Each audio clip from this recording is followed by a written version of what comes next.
Hello everyone, it is Joe here from Omnipoke, the channel that brings you guys everything Pokemon. If you're looking for PTCGO codes, including the stuff from Pokemon Go, make sure you check out the Potown store. You can get a 5% discount on your order using that code Omnipoke. For today's video, myself and Jack are going to be talking about the new Lost Origin expansion coming out on the 9th of September, just a few days away. We're pretty late to the party on this one because we've been focusing on Worlds, but it's time to discuss how the future of the trading card game is going to be panning out.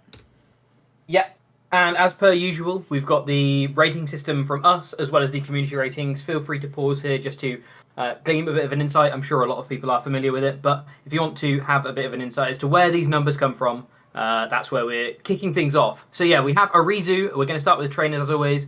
Erizu is a supporter card that lets you search your deck for up to 3 evolution Pokemon that don't have a rule box, reveal them, and put them into your hand, then shuffle your deck. So typically these kinds of cards are very often sort of thrown to the wayside because they're not drawing cards, they're not sort of gusting something up or anything like that.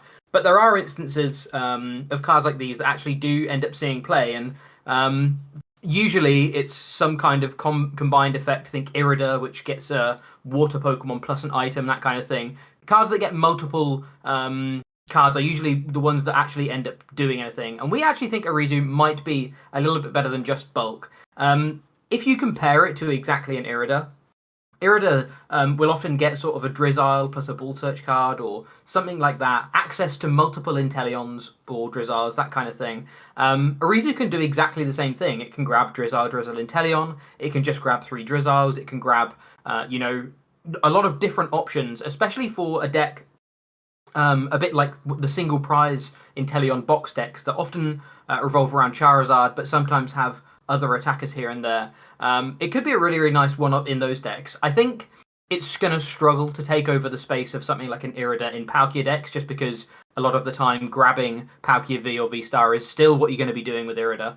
But in these kinds of Inteleon box decks, it actually could be a nice little inclusion. There's a couple of other really nice synergies here and there as well. Obviously, Zoroark is a deck that's completely based on Stage 1 Pokemon and doesn't really run the basics of a lot of the attackers it's running. So it's really nice for picking up those, especially to then make do and trade those to these sort of weaker Pokemon that we need in the bin to be able to Zoroark into for 2 cards. So that's a nice another nice synergy. And you'll actually see Erizu around in a few of the slides, to be honest, because it's an engine that we actually really want to test out.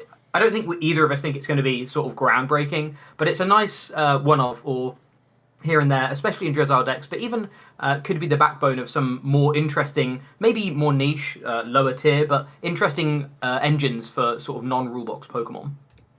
On to Colress's experiment, and this is where we get to introduce you to the return of the Lost Zone mechanic, and it's going to be a big feature of Lost Origin, no surprise there. And we're rating Colress's experiment very high because in general we love the Lost Zone engine and a lot of the decks that can sprout out from it. So let's read the Colress first. It's a supporter card that allows us to look at the top 5 cards of our deck, put 3 of them into our hand, and then put the others into the Lost Zone. So 2 cards directly to the Lost Zone, you keep the rest. This is similar to a Sage's Training of the past. And the discard pile is basically the same thing as the Lost Zone, but of course the Lost Zone is permanent. We have no cards that can access cards once again from the Lost Zone. There's no recovery whatsoever. It's literally a card that you can never see again or use during that game. But that's not to say those cards aren't useful, because a lot of the synergy around the Lost Zone is putting cards into the Lost Zone to then hit a critical mass of Lost Zone cards to gain bonus effects. So in many ways, the Colress's experiment lets you see 5 cards, keep 3, which is oftentimes, a decent sized dig into the deck to cherry pick certain things to help you get set up in the first place. But it's also helping your mini quest of fueling that Lost Zone. We'll be looking at cards like Cramorant, Mirage Gate, even the Star Requiem attack on the Giratina Vstar, Fantino. There's a lot of cards from this set that love us having lots of cards in that Lost Zone. So Colress's experiment is going to be probably like a crucial 4 of copies in most Lost Zone engines alongside Comfey as our core ways of fueling that Lost Zone to gain these extra benefits. So certainly is going to be the backbone of the new engines that we're getting from Lost Origin, and I'm really excited by this prospect. Next up, we have Fantino, which was a card that Joe just mentioned. That is one of these Lost Zone bonus cards that really, well, it only works if you've got 10 cards in your Lost Zone. So keep that in mind. It's not going to be as late as some people may think. We actually have a lot of ways of getting cards into the Lost Zone that aren't just Colress. We've got Comfey, and even sort of things like the Bannett as well. So it's not going to take as long as you think, but it is obviously still a bit more of a late game option. The supporter says during your opponent's next turn, your Pokemon take 120 less damage from attacks from your opponent's Pokemon V. So that's actually a really big reduction in damage, especially when we're in a format where there is a bit of pushing for one-shots here and there. But things like Arceus and stuff are very much capped at sort of 200, 210, 220. That's a big chunk of damage that you're reducing. So that's actually really interesting. The thing is, this kind of what you'll see as we sort of move throughout the set list is that there's like 3 Lost Zone decks that we're really interested in. There's a single prize deck that realistically, even with this reduction of damage, a lot of Pokemon will be able to reach into KOing single prize Pokemon, so it's not really going to help too much. There's the very aggressive decks, i.e. Giratina, that we'll talk about, that realistically want to be the aggressor. They want to be taking prizes, and they don't really want to be playing this backfoot game. But there's also these defensive decks, primarily Hisui and Gudra, that can have this Lost Zone package. And that's where we maybe potentially see Fantino. Even something like a Stonejourner deck as well. This doesn't have to be...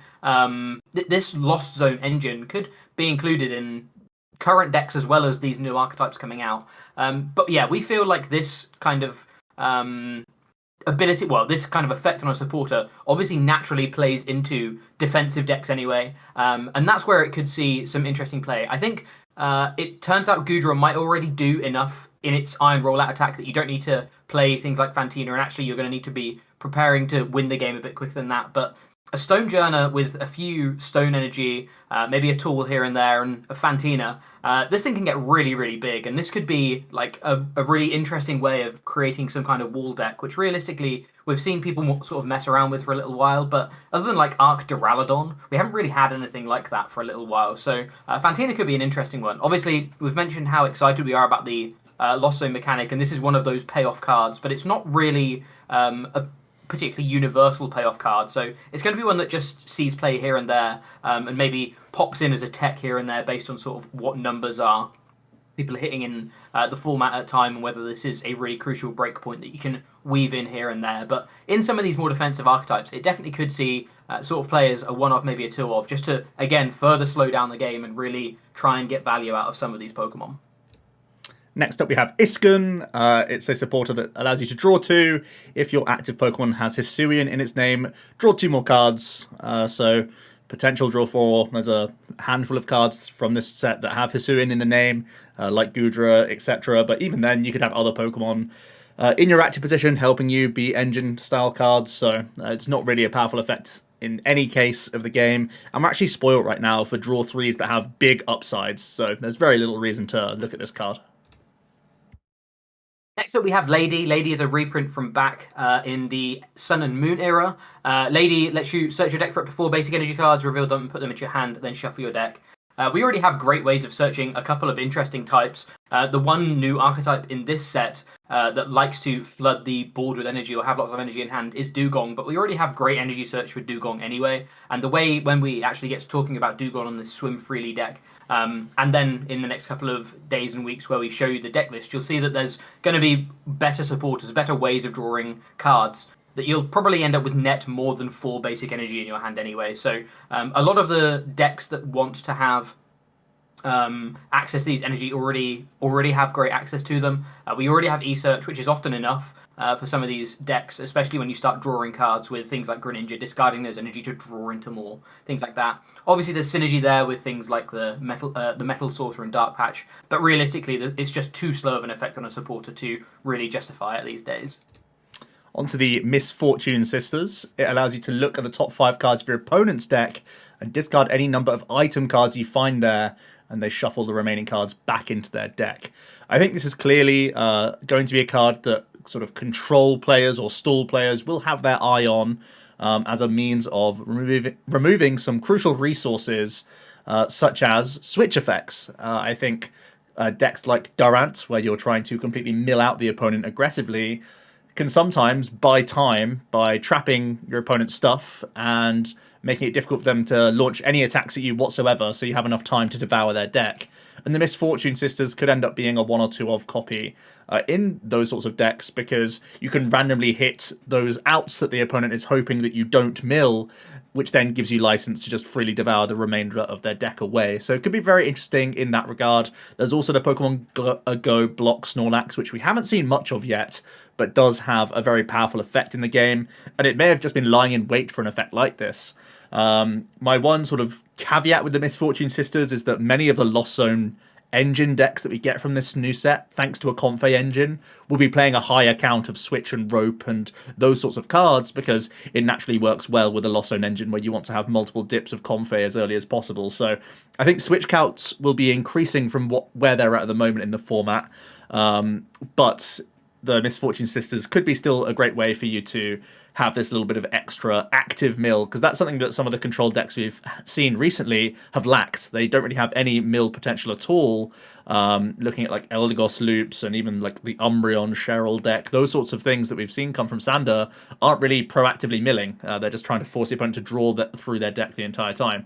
And the Misfortune Sisters sort of changes that dynamic and makes the opponent play the game possibly more aggressively in general, because they have the fear that a Misfortune Sisters could just hit some key cards as well. So it really does change how Control could be looking in the next set. I also think that thanks to the amount of one-hit KO that we have in the format, makes the Mewtwo V Union deck like way less safe, which actually opens the floodgates for different types of controlling archetypes. So I don't really know the best way to play Control going into this new set, but the Misfortune Sisters could easily be a puzzle piece.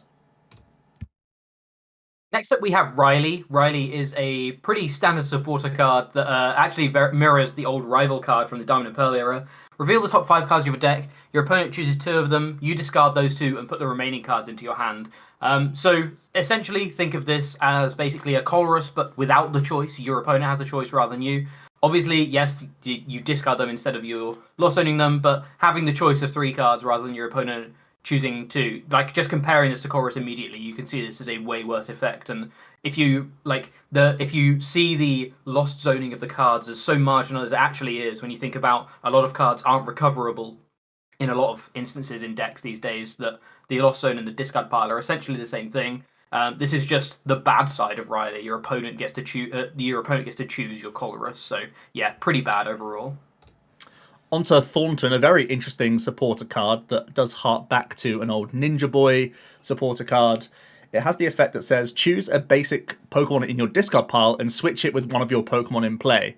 Any attached cards, damage counters, status conditions, turns in play, and all other effects remain on the new Pokemon. It can be a really interesting combo enabler, and I think the one that's got us most excited is the combination with Regigigas. And we've seen that Reggie has some of the most incredible acceleration available in the game, because you can get 3 energy from the discard pile onto your Reggies, and then now thanks to this Thornton supporter, we can convert that Reggie, which is, if it's not hitting for weakness, it's only hitting sort of around that 100-200 mark. You can turn it into a much bigger threat. Looking at things like Amazing Rare Reshiram, Amazing Rare Yveltal can actually get powered up in a turn if you include a manual attachment as well as an Ancient Wisdom as well, even though it's a 5 energy attack cost. And even just having a Radiant Charizard option in Gigas means that the deck is far less reliant on just hitting for the weaknesses in the game. And of course, that's going to be very important when things like Giratina start popping up more and more, which don't have a weakness whatsoever. So Thornton has great synergy there, and could be a way that Reggies remain relevant in the format, even if it is just a 1 or 2 of style copies in the deck. But I do think people will be going whole hog as well and going full meme with the Reggies at the same time. So very interesting stuff there. It's kind of like a pseudo Rod as well in some instances, because if you're really, backs against the wall and 2 of your, let's just say, for example, your Reggie Rock would in the discard pile, and you just have another Reggie in hand, your second Regice. You can bench your second Regice, then just Thornton it back into the Rock. So in some instances, it's more reasonable than just having the full 4 Rod. So it can actually help you in weird spots as well. So yeah, very interesting card. There's also some synergy with Pidgeot as well, which is a super interesting card, because the Pidgeot V can have this Vanishing Wings ability that if it's on the bench, you can just shuffle it straight back into your deck. So it could be a really interesting way for you to like remove a lot of damage in play. If your opponent's trying to set up like Inteleon pings on a one prizer or something like that, you can just like vanish that damage away, or other annoying effects. So there are even more combo potential with the Thornton, and I think it's a really interesting card. I know you can see the community are pretty split on it, where they think there's potential here. Some people think it's even more broken than that. So going to be exciting to see the combinations that happen with this card. Definitely one that you want to keep in mind throughout its entirety of being in the format.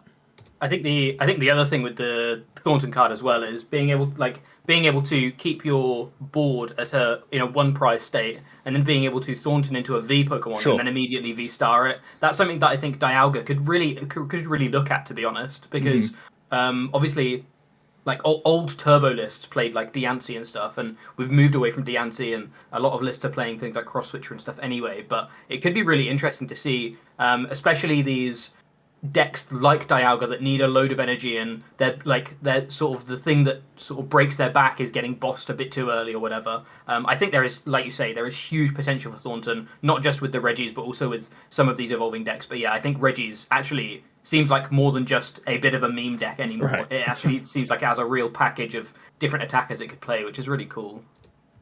Next up, we have Volo. Volo is another supporter card that says discard one of your benched Pokemon V, and all cards attached to it. So essentially, this is kind of thinking about pseudo heal in the same way that sort of you can Thornton into a Pidgeot and get rid of everything that way. Very similar effect, but obviously this is all in one card. Realistically, there's not many cases where sort of a Cheryl or something like that, or a Collapse Stadium wouldn't do the exact same thing. Cheryl typically only works with your evolution Pokemon, but obviously if your benched V Pokemon already has damage on it, it's very unlikely with the kind of damage that we're seeing at the moment that anything's going to be surviving that a Cheryl wouldn't be picked up by a Cheryl anyway. So realistically, it's I think a lot of times worse than Cheryl. Obviously, you're still discarding and doing all the same things as Cheryl technically, but you get to keep the Pokemon then, which is really big, especially when you think about where Cheryl is used in things like Urshifu and stuff in these low energy attacking Pokemon decks.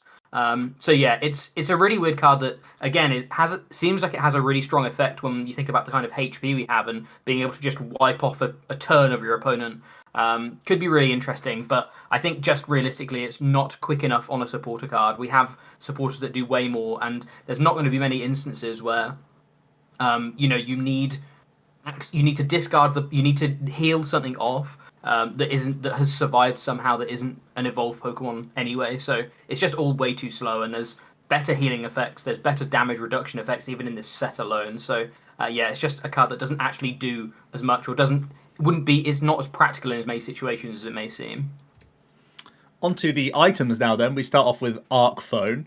It allows you to look at the top card of your deck, then return it to the top of your deck, and then choose one of your face-down prize cards and switch it with the top card of your deck, if you want to. So if you see the card and think, oh, I don't want to put that in my prizes, you can just choose to have a peek and then do nothing else for the rest of your turn. But the idea here is, ideally, with Primate Wisdom, you can put a card on top of your deck intentionally to then find its way into those prize cards for you then to get some bonus effects. So the likes of Dream Ball, the likes of Treasure Energy, these could be like forced their way into the prizes, you being fully aware of it, and you can also get things out of the prize cards in that same instance. Now, the issue with the Arc Phone is, of course, you're still not looking at your prizes element, so you don't know what's coming out of the prize cards, really, as well. So that's kind of the downside. I think we have a lot of good access to the prizes currently anyway. Hisuian Heavy Ball's been a revelation for a lot of reasons, and Peonia is also a great way to see a good number of your prize cards. So I don't think we're necessarily yearning for an effect like this, but there are some wombo combo plays, I think specifically with Dream Ball, that we could see people attempt, but I still think it's probably just too much. Yeah. Next up, we have Damage Pump. Damage Pump says move up to 2 damage counters from one of your Pokemon to another of your Pokemon any way you like. This very much feels like a card that was pretty much built for the Hisuian Zoroark deck that we'll get onto briefly soon, but essentially the Hisuian Zoroark does more damage per damaged Pokemon on your board. So the idea is you'll use Gengar's ability to put 3 damage counters on it, pick it up from the discard pile, and put 3 damage counters on it. You'll then damage pump off, leaving 1 on the Gengar and putting 2 on something else. You'll do that a couple of times, and then your full board will have five or six Pokemon will have damage counts on, and you're going to be able to KO Vstars. We feel like this is going to be a real mid-tier archetype. We don't think it's going to be crazy good. I think there's going to be some real highlight reel moments from it. I think Phantom Star is actually a really nice ability for the deck. So it seems really, really cool. And when you think about the equivalent of Damage Pump being like a 50 damage power tablet, it's actually really nice because that's essentially what you're doing, right? You've got 50 damage because of your Gengar, you damage pump, you've then got 100 damage because you've split your damage up, and it's like we say, it's kind of like a one-time use power tablet. And when you think of it like that, it's actually a pretty cool card. Unfortunately, it's just held back by the fact that the deck we feel is sort of mid-tier rather than top tier, and realistically there's not very many practical uses for an effect like this outside of a deck specifically built around it. The other kind of very niche fun use is actually Radiant Heatran, which obviously does 70 per damage counter on it. Again, haven't really seen any Radiant Heatran really at all, other than like sort of random Arceus Charizard builds or whatever. It's never been great. And I don't think Damage Pump is really going to push it much further, but it is a nice inclusion. Obviously, we have even more, like even when there was just 3 Radiants, it was already competing with Greninja, which was crazy. Now we have Charizard as well, which again, it's like, do you want to have this whole thing, or do you want to just play a Charizard? And it's kind of hard to justify Heatran in many instances at all. But it is at least another tool to the belt of Heatran, I suppose. But yeah, primarily held back just because we feel the Zoroark deck is actually just going to be a mid-tier archetype rather than a real high-tier archetype. But we do think it's actually a real deck, and it's worth sort of trying out, and it's going to have some results here and there. And it's the damage pump is integral to the deck, so we're rating it, along with the rest of the Zoroark stuff, spoilers, around that 3-star mark. Onto Lost Vacuum, a very interesting item card. It allows you to put a card from your hand into the Lost Zone in order to use this. So in some instances already that's upside because it's fueling other Lost Zone cards. But then it allows you to choose either a tool or stadium in play and put that card into the Lost Zone as well. So if you're really yearning to get things into the Lost Zone, you can choose your own targets, your own tools and stadium, and add them to your Lost Zone as well to help you get to those higher echelons, like the Star Requiem or like the Fantino or whatnot, even the Sableye. Or, more likely, you're going to be removing things from the opponent's side of the field, whilst also getting an additional card into the Lost Zone for yourself. So I think this is mostly important for Giratina trying to get rid of Path to the Peak. Now, it's not going to be a massively rule box focused ability deck, but it will likely play Radiant Greninja for some additional draw in those opening stages. So having some answers to Path is obviously pretty handy. Also, getting rid of opposing Big Charms may mean that you can play this card almost as like a pseudo stadium bounce as well as being a scrapper in the same instance, or like being a choice bout in some cases, because you can get rid of Big Charms or other sort of tanky tools the opponent has. You can get rid of opposing choice belts from other players like Palkias and whatnot to possibly mean that your Giratina can survive hits as well. So I think the the Vacuum, as it's actually translated to in English, is going to be good enough to be certainly a one-of in Giratina. I think in situations where you're very worried about stadiums, potentially you go all the way up to 2 copies, or if you lean heavily into having like Fantino or Sableye into these sorts of decks, it could be as high as 2 copies, because I do like the versatility of this card, and it really depends on how much use that we are seeing of the likes of Big Charm, the likes of Cape of Toughness, these sorts of things, because I think you'll certainly probably play belts anyway in the Giratina, but having this sweeper as that pseudo include as well, it's almost a 3rd stadium and almost a 3rd belt or whatever, sits really nicely in my opinion in the deck. Next up, we have Mirage Gate, and this is the big one. This is the big payoff card for all of these Lost Zone sort of synergy cards.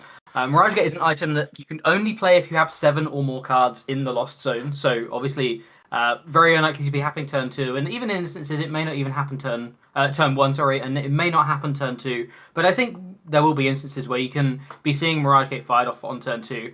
And yeah, so Mirage Gate, it says search your deck for up to 2 basic energy of different types and attach them to your Pokemon in any way you like.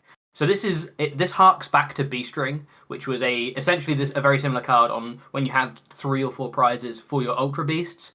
Take away the whole prize thing. Yes, you have another limiting factor, but prizes actually, like, you actually translate prizes into turns. You couldn't do B-String on turn 2 very often at all, because that just wasn't how the format was. You actually can Mirage Gate on 2, and you can Mirage Gate for the rest of the game, whereas your B-Strings eventually got turned off as well. And not only that, B-String was controlled essentially by your opponent rather than by you, to an extent, right? Because it was the prize interaction, whereas this is completely controlled by you. You are in control of how many cards are in your Lost Zone. So already it's a B-String that you have wider use for. You do have to search for 2 different types of energy, which is something that B-String didn't have to do, and it does add some limiting factors to the card. But realistically, a lot of attackers have colorless energy cost. A lot of attackers, or in this set, there's 2 great dragon attackers that dragons naturally attack for 2 different types. We also have amazing rares. We also have colorless Pokemon. Again, we have Pokemon that attack for a colorless plus some energy. So as long as you get one of the energy, you can manually attach the 3rd energy here and there, or you can Mirage Gate again, that kind of thing. You can already see how strong this energy acceleration can be.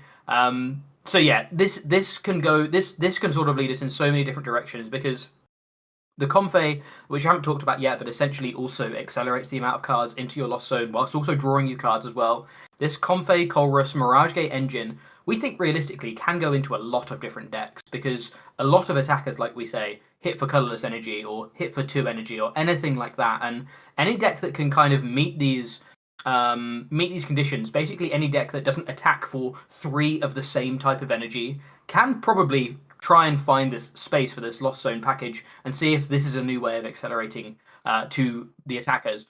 That's very, very exciting, and it kind of takes us away from, or it brings in a new engine when we've had Inteleon for so long, we've had the 2 prize engine for a while, that kind of stuff. This could be like a brand new engine. We could now start seeing a lot of old decks that maybe had been successful before, but only with Inteleon or only with the 2 prizes, that kind of thing, brought back with this new Mirage Gate engine, which is really cool. Some of the attackers we've got here, Giratina is obviously, we'll talk about Giratina, but it's like one of the most aggressive cards I think we've ever seen, to be honest. It is incredible how strong this card is aggressively. So already you can see, if you can get this online quite quickly, you can really put some heavy pressure on the opponent. We think one Giratina can take 4 prizes in a lot of instances, as early as starting from turn 2, taking the first 2, which is pretty crazy. So that's pretty cool.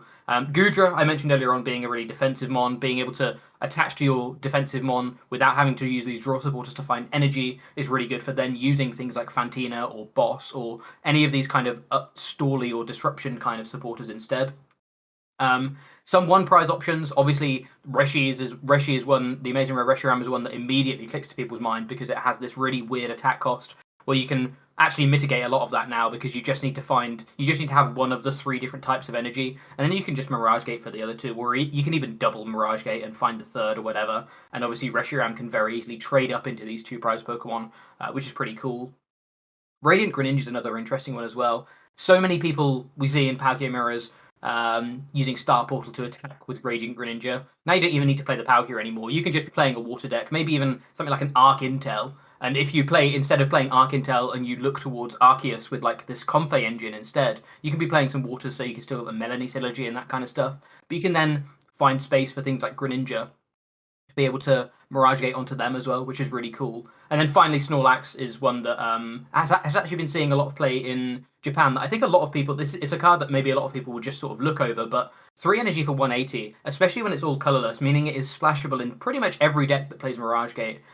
It's actually a really strong 1 prize attacking option. So yeah, honestly, we could sit here and do a half-an-hour video on Mirage Gate alone. There's so many partners, there's so many options.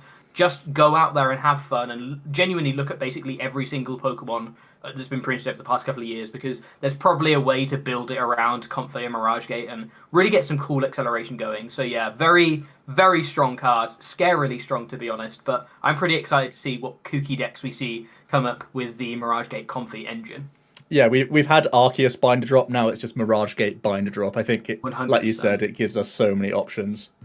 Onto Toolbox. It allows us to look at the top 7 cards of our deck, reveal any number of tools you find there, and put them into your hand, then shuffle the other cards back into your deck. So kind of similar effect to like a poker gear, you're seeing 7, but of course you can take multiple in this instance, which is kind of helpful. And I think there are a couple tool-hungry decks out there. There's, of course, the Pachirisu Honchkrow deck that was already sort of in circulation from Brilliant Stars. Didn't really amount to much, but this allows us to potentially, even with just like 1 or 2 copies of Toolbox, really filter out a large portion of your deck. When you're playing something like 15 to 20 tools or something in your deck, you actually have a lot of activations off of this one card. To allow you to actually ramp up into high damage output. A similar thing can be said for the new sort of Rotom V Porygon 2 deck from this set, actually, where we're trying to get loads of tools into our discard pile that then Rotom converts to the Lost Zone, and then Porygon does damage based on the amount in the Lost Zone. So you can see that they're giving us this sort of synergy all in one go, mostly because of this Rotom V, I would imagine. But these decks don't really amount to much. Like, the Rotoms are fragile, 2 prize Pokemon that takes a long time to get going. The Pachirisu, although it's mostly a 1 prize Pokemon, you have Honchkrows around on your board, and it's still, warping your deck in a very awkward way to have this many tools that, don't help you set up in most instances. So have fun with the Toolbox stuff. If you were a fan of the Pachirisu in the first place, give it a second try. But, they're still going to be on that rogue side of things. Next up, we have Box of Disaster, or Calamity Case. I'm not sure which one it's actually translated to in English. I think it's Box of Disaster, which is a new Pokemon tool that says, if the Pokemon V, this card is attached to, had full HP and is knocked out by damage from your opponent's attack, put 8 damage counts on the attacking Pokemon. So it's like a big bursting balloon.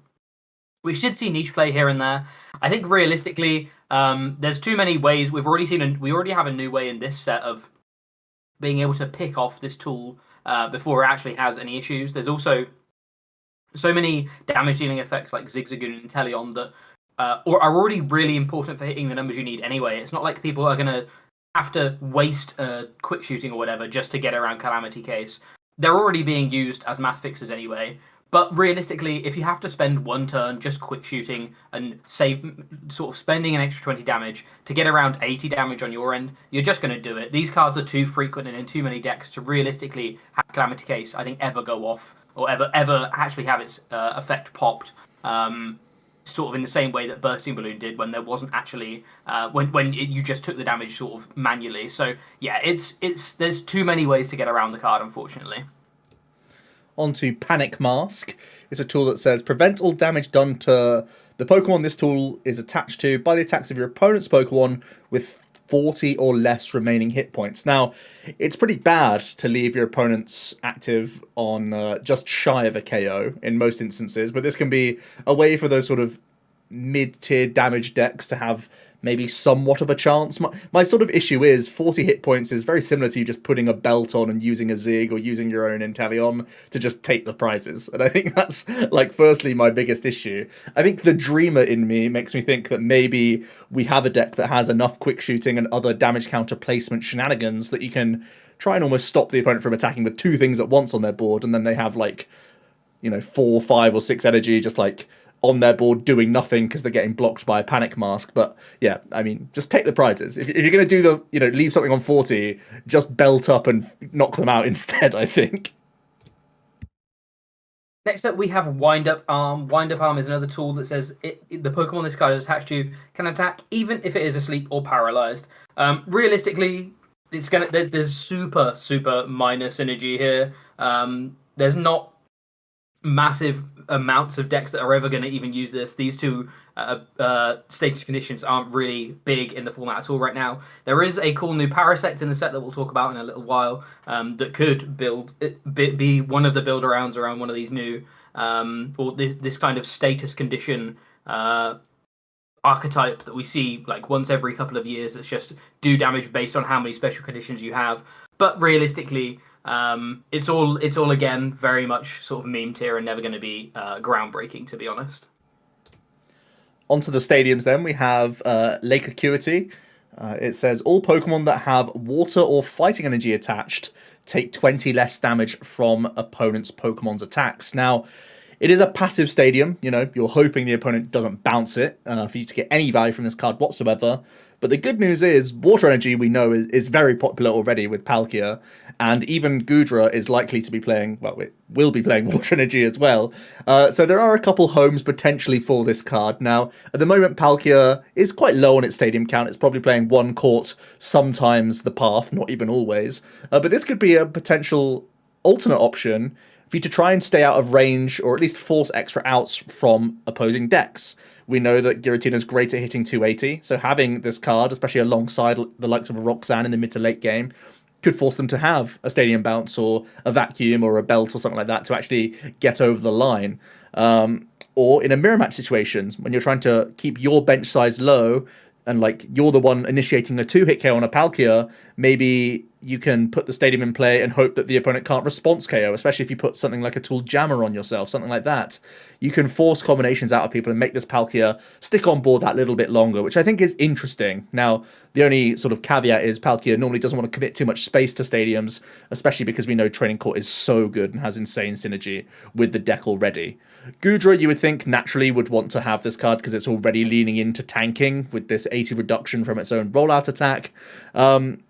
In my opinion, again, one of the better parts of the Goodra will be the fact that you play Water Energy, so you can do what we've already mentioned with Mirage Gate and use Radiant Greninja to finish things off. I think specifically because Goodra does 200 flat damage, you're going to want Greninja to help finish off and set up opposing Vstar Pokemon very nicely. You will basically always use Greninja whenever you're playing Goodra, I think, in almost every Vstar matchup. So in that case, you want to be playing Training Court instead, because then you get even more value from your Greninja. So I'm actually skeptical that it even makes it into a tanking deck with Water Energy. The only other home I'm thinking of is potentially a Lost Zone-based Stonejourner, which sounds very strange, but bear in mind, Sander didn't play just like a quad Stonejourner at Worlds. He played a list with one prize Pokemon, like Snorlaxes and other things like that to cycle through the deck.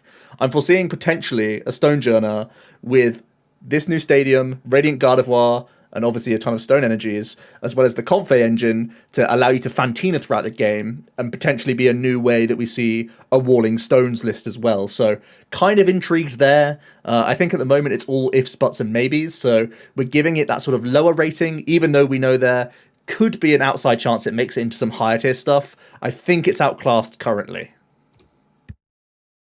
Next up, we have Lost City. This is another Lost Zone based card.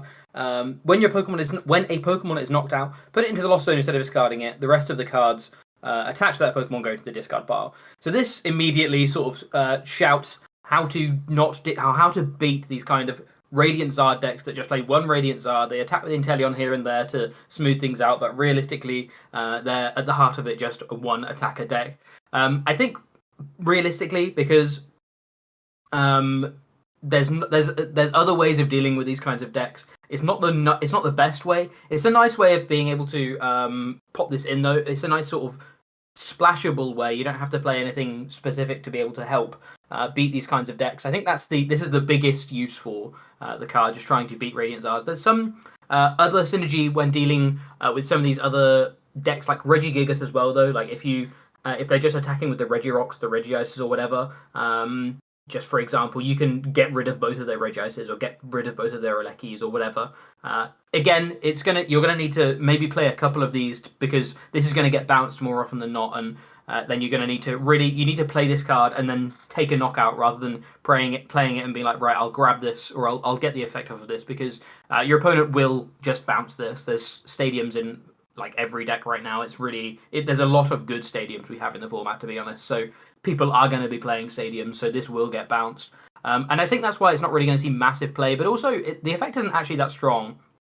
We have, against exactly Radiant Zard, it's obviously crazy because you can only run one attacker, but realistically, if you were to drop this down and get a KO on a Palkia or something, even if they are playing like an ordinary rod so they can recover it, it only affects people that are playing recovery, and if they're not playing recovery, Lost City does nothing. The Lost Zone is the exact same as the discard pile, so it doesn't really change anything. And if they are playing recovery, again, they're going to try and bounce this, and they're going to have that in mind. They're going to be proactively like recovering things earlier. They're going to be trying to attack with different options. It's just something that they can play around a little bit. Now, again, realistically, a Radiant Zard deck can't play around this. If you put the Lost City down and KO their Radiant Zard, realistically, they are going to be packing up their cards if Inteleons aren't just going to make it through the rest of the game for them.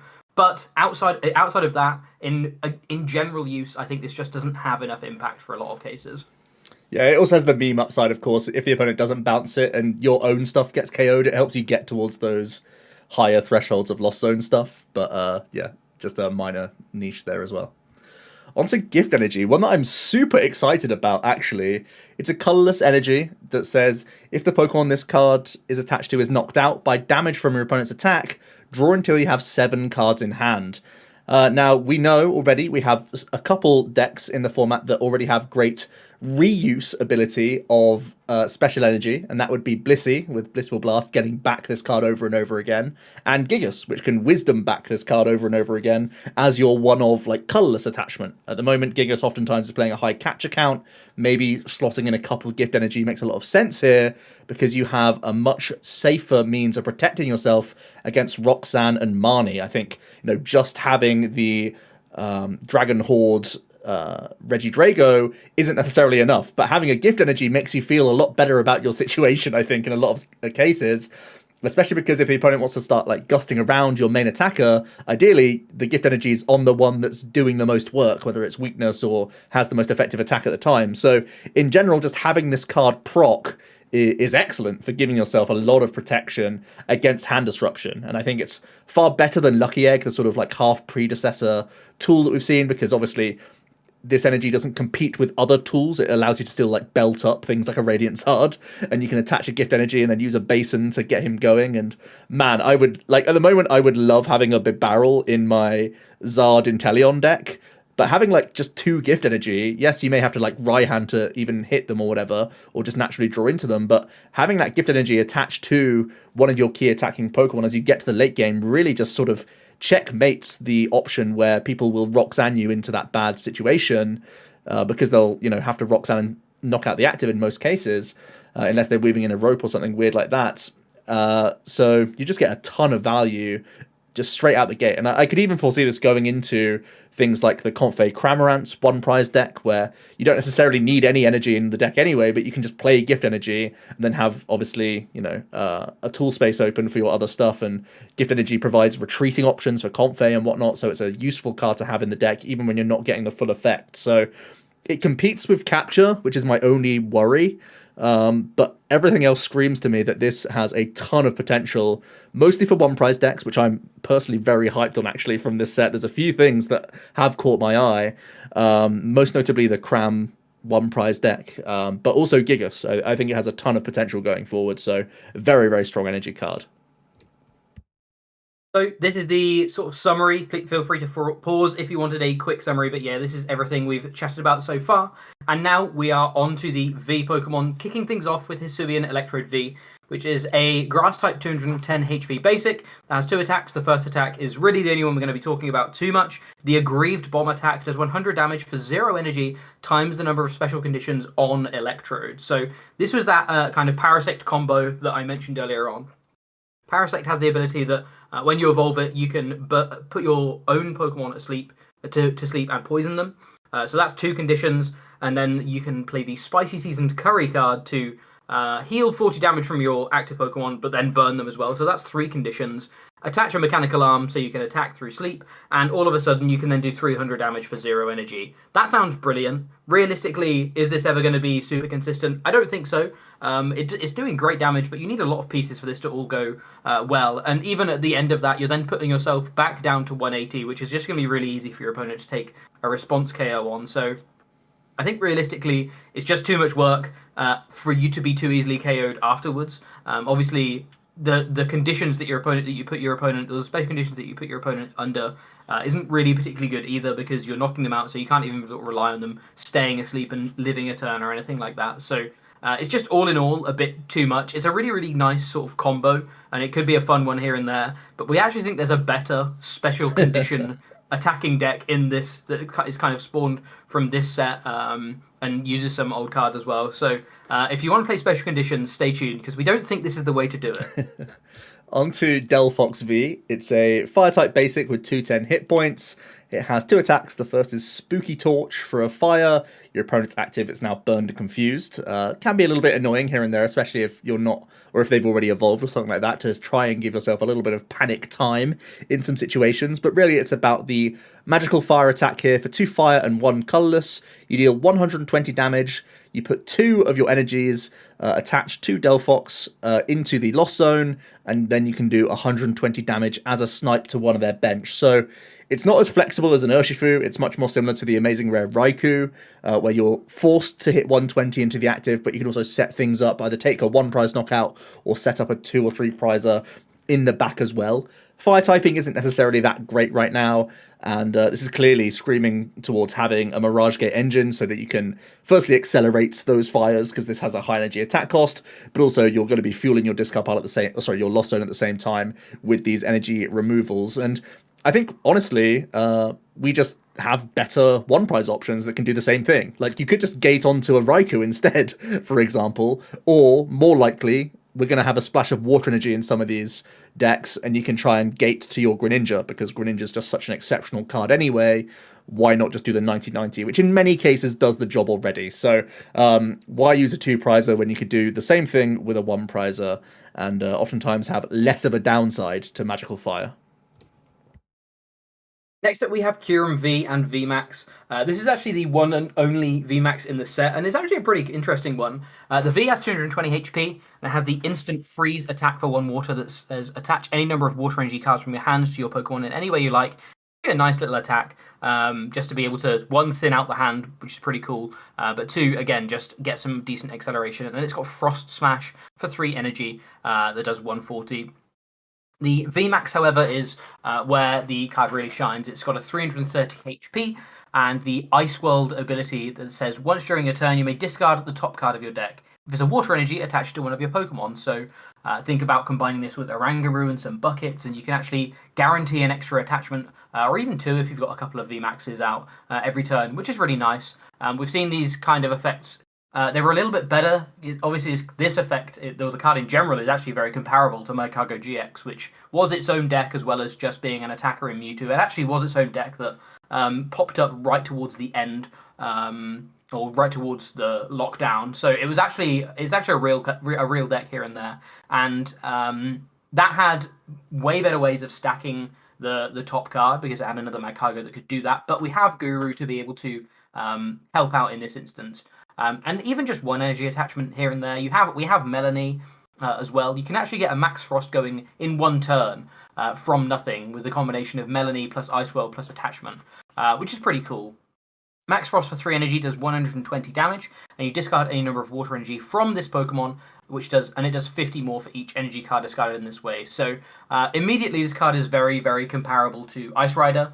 Doesn't have the damage cap, but requires more investment to reach that initial damage that Ice Rider can do. So Ice Rider is capped 250, but it is, or I guess 250 pre-modifiers, but you do it for 2, whereas you have to have 3 to hit that 270 with Kyurem. So yeah, really, really comparable. And we think, to be honest, this could just be a straight swap in some instances. There's no real difference between these 2 cards.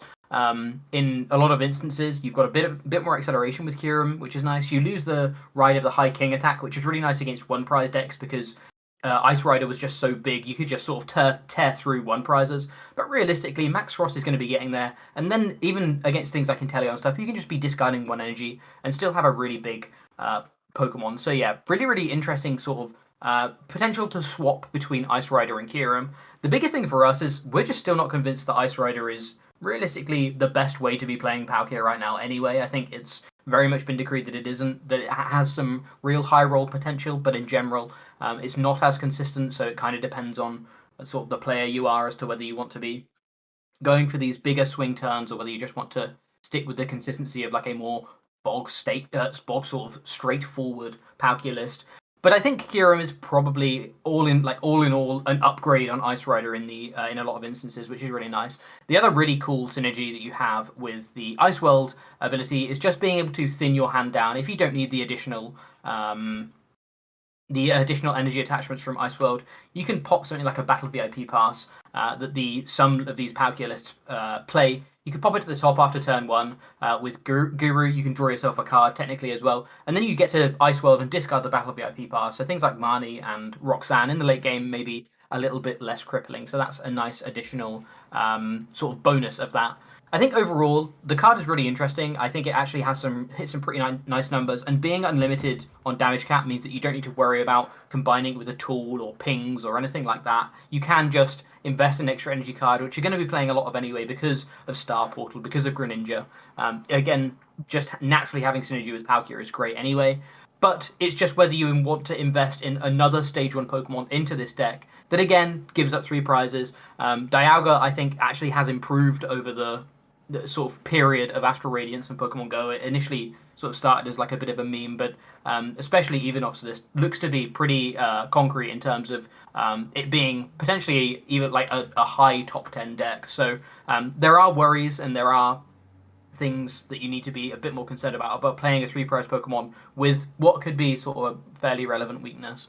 But I think it actually is an upgrade on Ice Rider Calyrex. So if you are playing Ice Rider right now, seriously try out Kieran, because there's also, again, Ice World also gets around having to Star Portal early as well, which can be actually make or break, to be honest. Having Star Portal in the late game, especially in Palkia Mirrors, can actually just win you the late game outright. So combining it with like a Roxanne or something is just huge. So yeah, some serious synergy here. I just don't know whether it's whether the upsides of playing a 3-prize Pokemon still outweigh just playing a consistent Palkia list. But I think we're pretty convinced that it is an upgrade on Ice Rider overall. On to Magnezone V and Vstar. The regular V is a 210 hit point basic lightning type. With the Pulling Magnetism attack for a lightning colorless. You switch one of your opponent's bench Pokemon with their active and do 40 damage to the new active Pokemon. Not a huge chunk of damage, of course, but can be really good at picking off Sobbles, which I think is a little bit interesting, because of course you can hit those guys for weakness, which is a little bit cheeky here and there to guarantee, you know, if your opponent's had that slower start with just like one Sobble or whatever, that can actually really cripple them, which is kind of funny. And you also have the Splitting Beam attack for lightning and 2 colorless, which deals 90 and 30 to 2 of your opponent's benched Pokemon as well. So a little bit of setup damage potentially, but it is mostly about this V-Star that is the most interesting. We have the 270 hit point upgrade there as well, and we gain 2 new attacks. The regular attack for lightning and 2 colorless is Magnet Grip. You deal 180 damage, and you can search your deck for 2 item cards, reveal them, and put them into your hand. So it's the same effect as an Inteleon's Shady Deal, effectively. But of course, they're coming to your hand at the end of the turn, so it's more similar maybe to a Togekiss VMAX, where you can get, you know, obviously the Togekiss gets anything, but Magnezone in this case gets item cards, which more or less can work around and get you anything as well in most instances. So pretty powerful effect, helping you remain consistent, can allow you to have some kind of cheeky cards like cross switchers, maybe some hammers, maybe some other disruptive cards here and there that you can piece together. Maybe it's just getting things like Big Charms or Fan of Waves, some of these annoying cards here and there that you could look towards, or maybe even Mirage Gates if you want to go down a lost package as well, so you can make sure you have your acceleration, because this is a fairly expensive attacker at the end of the day. 180, good number, even with the double turbo energy if you require that. Can be knocking out Palkias, of course, with your weakness, so that is relevant, and it could end up being an Arceus partner, similar to how we've seen Flying Peak, just because it's a 2-prizer rather than a 3-prizer as well. So some things to bear in mind there. There's also the V-Star Power Electro Star for 2 lightning. You deal 92 of your opponent's benched Pokemon. Sound familiar? That's because it's essentially Moonlight Shuriken. It's actually less strong because you have to target bench. But this can be a great way to, again, mop up and punish the Inteleon engine, which is very exciting, really. And also that 90 damage can set up magnet grips if you are weaving in things like belts and other damage modifiers here and there. There are some good things for lightning as well. The synergies of Stormy Mountains to make sure you hit your Vs in the opening stages, as well as your ball search cards. Speed lightning, potentially some draw. I've already mentioned how DT can also be used for this card. So there are things I like here, and it is a lightning type, which should be enticing, really. But it doesn't seem like it does enough, unfortunately. Like, you're still just so much of a downgrade compared to the high damage output of a Giratina, or the consistency of a Starbirth, or the pressure of a Palkia with a better sort of engine supporting it all around. So there's actually a lot to like about this card, and in a vacuum, there's a lot of strengths here. It's just that we're coming into a format with so much V-Star being able to KO other V-Stars that it's kind of going to be a little bit too difficult to get working, I think. Next up, we have Rotom V. This was one that Joe mentioned earlier on. Rotom V is a 190 HP basic lightning type. The ability Instant Generator. Once during your turn, you may draw 3 cards. If you use the ability, your turn ends. So it's essentially Intrepid Sword without the attaching of the energy. But still a really nice ability to have, especially on turn 1. So nice addition there. And then we have Short Circuit, which for 2 lightning energy does 40 damage. And you put any number of Pokemon tools from your discard pile into the Lost Zone. And then you do 40 more damage for each card you put into the Lost Zone this way. So we already mentioned the Toolbox. Obviously, in combination with something like a Choice Belt or something, you can reach one-shots fairly easily. Realistically, you can probably only do this once or twice with Rotom before you're going to be out of tools. But then you're going to switch over to the Porygon 2, which has Junk Data Blast. We'll talk about this card a little bit more later on. But yeah, Junk Data Blast does 20 damage times the number of tools in both players' Lost Zones. If somehow you've got some tools in their Lost Zone as well, maybe you've used that Lost Vacuum or whatever to pick off things instead, or as well as just discarding or Lost Zoning your own with Short Circuit.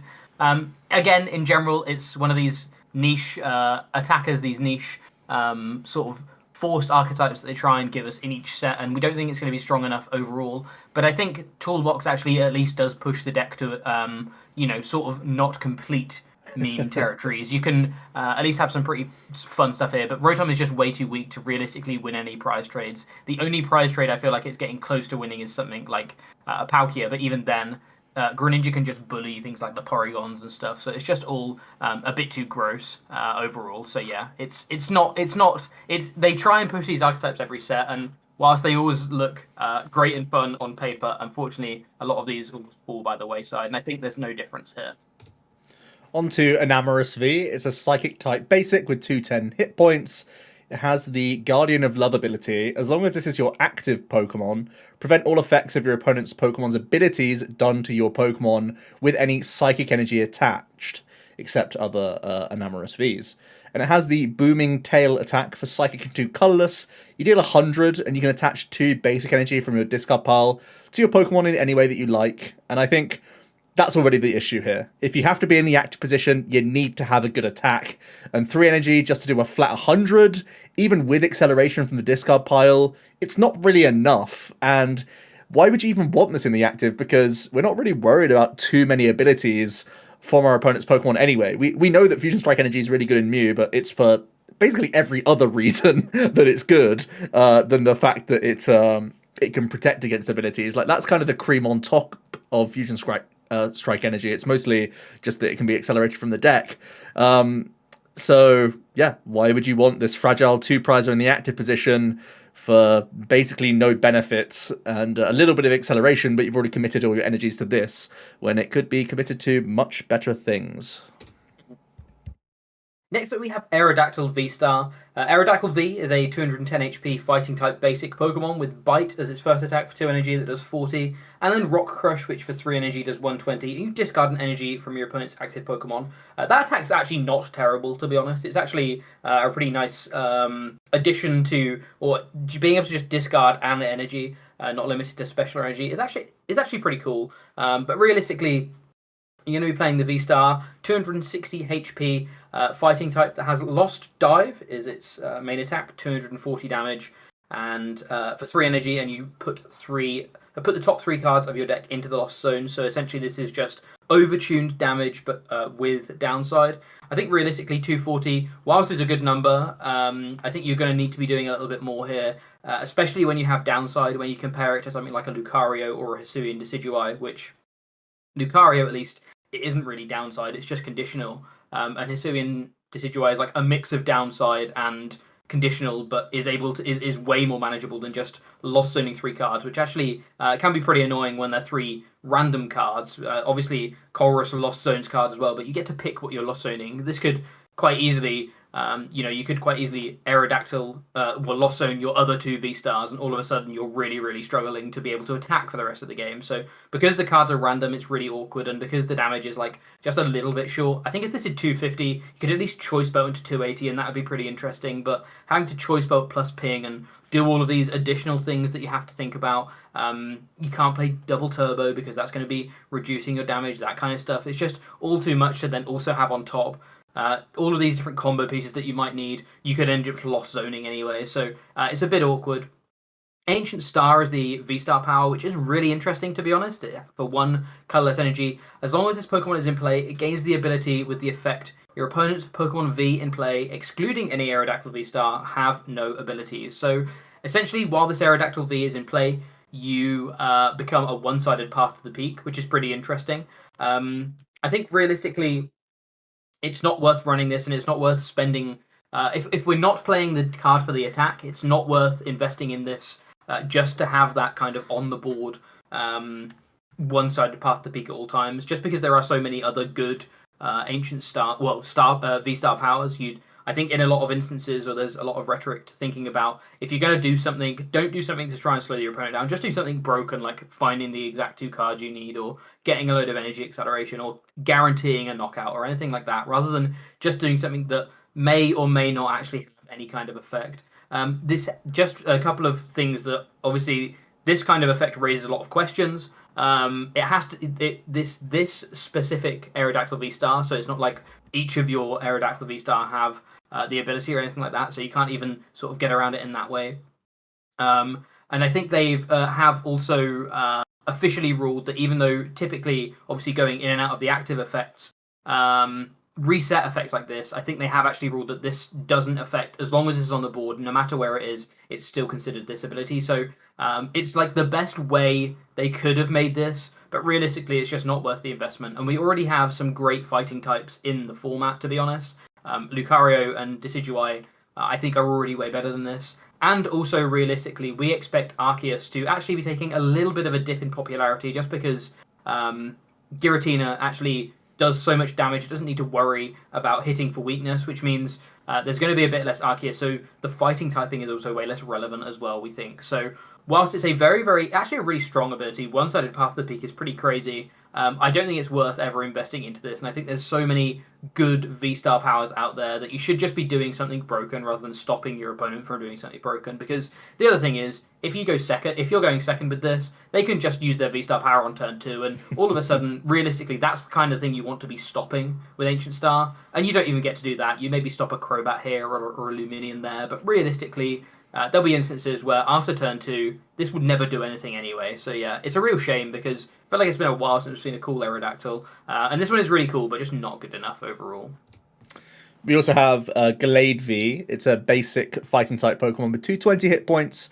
Has the Rising Sword attack for fighting colourless. You do 20 plus 50 more for each prize card you have taken. And you also have Buster Swing for fighting colourless. You do 130, unaffected by resistance. So really it is mostly about this first attack, Rising Sword, being that card that goes on from strength to strength as you progress later in the game and have started taking more prize cards. Realistically, to do a number that you think is actually pretty good, really you need to have already taken 5, and this is just like a finishing blow. But at that point, in many cases, a boss's orders would win you the game with whatever attacker you already had. And if you were looking to splash in fighting type coverage, I think the Zapdos has proven itself time and time again to be better and obviously more immediate as well, because Gallade doesn't get good until the mid to late game anyway. So yeah, I think this is just a card that doesn't really have a home right now. Like Jack said with the Aerodactyl, the fighting type coverage is becoming less relevant, I would think, in the format, at least in the immediate future. So yeah, it doesn't seem to really have a place for the card right now. Next up, we have Drapion V and V-Star. This is a really interesting one. Drapion V is a 210 HP Dark-type basic Pokemon with the Wild Style ability that says this Pokemon's attacks cost colorless less for each of your opponent's Single Strike, Rapid Strike, and Fuse Strike Pokemon in play. So, obviously, Single Strike I don't think we've seen for about 6 months at this point. Rapid Strike, obviously we have Sobbles, and that's the first point I'm going to touch on. If your opponent sort of plays a load of Sobbles down, if they keep calling or anything like that, Dynamic Tail can actually be doing 190 for 1 energy. Dynamic Tail is 190 typically for 4, and you do 60 damage to one of your own Pokemon. But obviously that can be reduced, I think, realistically down to 1 in some instances, or even 0 against things like Mew and stuff. But against sort of a typical Arc Intel or Power Gear Intel, something like that, Dynamic Tail could go down to maybe 1 energy cost. So 1 energy plus a choice belt plus a boss can take 2 prizes on a V Pokemon. And I actually think, really interestingly, obviously this card was printed and immediately people were like, this is a great Mew counter. I actually think the choice belt boss combo against Intel decks is more important than the what it can do against Mew, because Mew is fine with 2 prizes trading against it because it has 1 prizes to upgrade. It's fine going down in a prize trade because it typically goes up in the prize trade in the first instance. But also it has ways of kind of math fixing and prize fixing by jumping in, by doing this, that, and the other. So we think we've kind of concluded that realistically, 1 Drapion V splashed into a deck probably isn't actually winning you the Mew matchup much more because they're just going to be able to find a 1 prizer or they're going to have used a 1 prizer to offset the prize trade anyway. And then investing like 2 Drapion V, where maybe you actually start to take 5 prizes for 4, isn't worth the space for 1 matchup. But I think it is a pretty interesting attacker in against Intel decks where they do go wide in the first couple of turns with Keep Calling, because like I say, I actually think it is a bit more relevant that it can KO 2 prize Pokemon with a Choice Belt against Intel boards. I think realistically, it's not going to happen anywhere near frequently enough for this to be a common tech. This could be like an uncommon tech here and there. Think of like a Crabominable or something in Palkia. I don't think this is going to be everywhere, but I do think it's actually way better against some other stuff than Mew. And this was very immediately kind of snap seen as a Mew counter, but I think there's more to the card than that. The Vstar is, I think, way less interesting. It has big bang arms for 2 Dark Energy and a color set. There's 250 -10 for each damage counter already on this Drapion. Obviously, that's typically not great because you can be hit early on, you could be hit late on, and you could just eventually be doing no damage, which is a bit awkward. If you're able to power this up in 1 turn, though, which realistically maybe you can if you've Drapioned for an energy and then your opponents ignored the Drapion because they're like, what's this Drapion actually doing? If you're playing sort of Dark Energy, maybe you can Dark Patch and stuff like that to it. Big Bang Arms can do 280 with a Choice Belt, and that's a really good number. I think realistically there's probably going to be better Dark types to be playing with things like Dark Patch anyway. The one merit is Star Hazard plus Roxanne is actually pretty crucial. Being able to paralyze and poison your opponent's Pokemon, plus do some additional damage counters, plus Roxanne can really buy you a turn of breathing room, which is pretty interesting.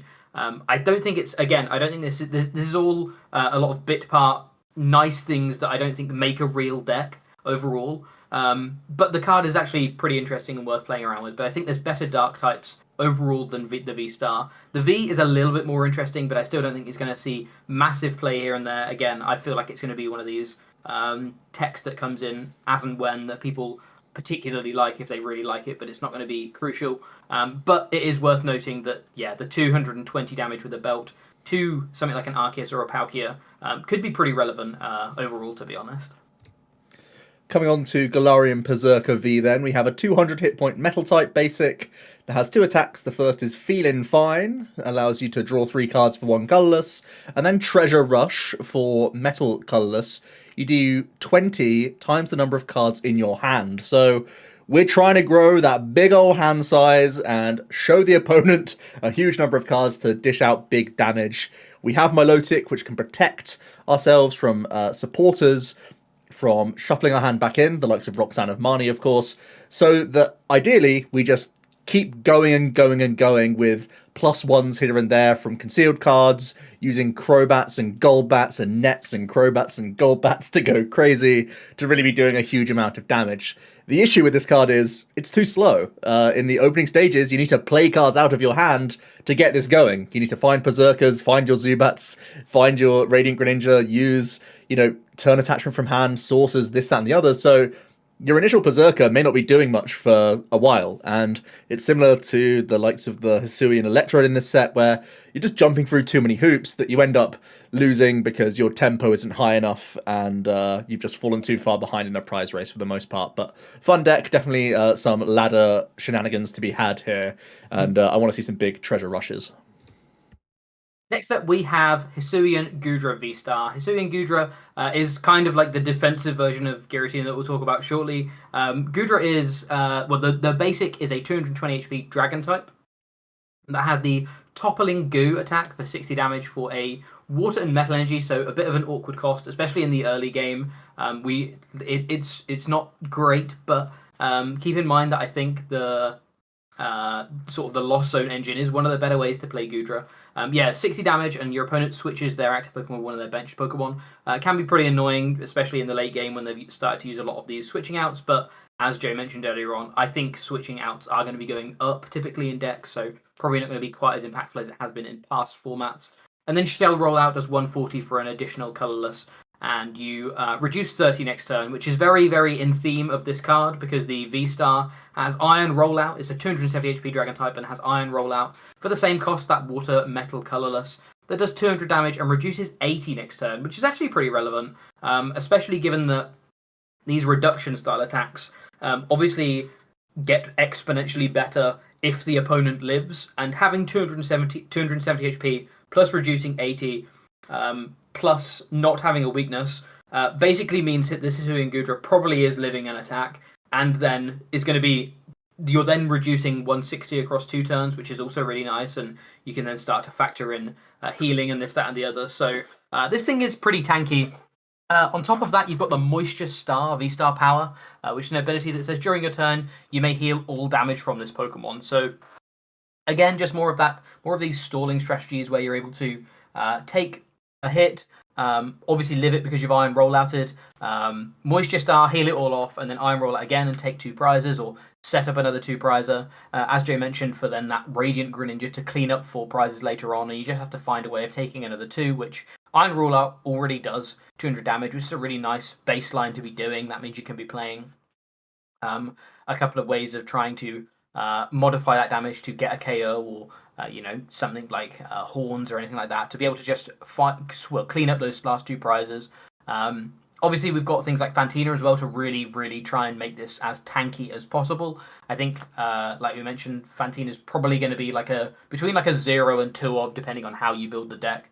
It's never going to be the backbone, but it's just going to be sort of some supplementary sort of reduction, especially for matchups that don't have a particularly high damage cap that you can really just basically force them out of the game with. We think the Mirage Gate engine is actually going to be a really strong one in terms of trying to get this set up, especially because you have the backdoor synergy of being able to Mirage Gate to Greninja. The deck looks really, really strong. Burnett has the Puppet Memorial. We actually haven't talked about this card yet, but yeah, Burnett has the Puppet Memorial ability that also helps you 1 Lost Zone cards to help you Mirage Gate, but 2 also pick up supporters from the discard pile. So that lets you sort of play a lower Fantino count, but also pick up a Colress here and there and just try and really push towards Mirage Gate.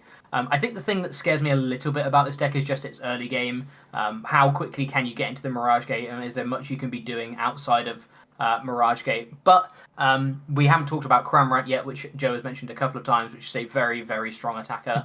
1 prize attacker that can actually be attacking early game. So and that sets up the mass really nicely with Iron Rollout, because it does 110. I think that's kind of the only sort of question mark in my head, is how strong is that early game. But I think the more Joe and I have sort of been thinking about this early game, it seems really, really well. Cramorant in general seems really strong, but even just having that as an early game package rather than your whole deck seems very, very appealing as well. So a very, very defensive Pokemon. I think there's going to be some issues. Giratina has an insanely high damage cap, which I think is the biggest worry for the deck. But against things like Palkia and Arceus, it actually feels like you're playing that Mewtwo-esque engine where you're just too big for them to ever deal with, and eventually you're just going to outvalue them with Iron Rollout. So yeah, very, very interesting card. It feels like it's been a while since we've seen this kind of attacking wall deck compared to Mewtwo, which was just healing every turn. This is like attacking walls, which is pretty interesting. And I think it seems like a pretty strong way of doing it as well. Then we get on to the big boy that we have mentioned a few times now. The Giratina V has 220 hit points and is a dragon type, of course. Its first attack for a colourless is Abyss Seeker.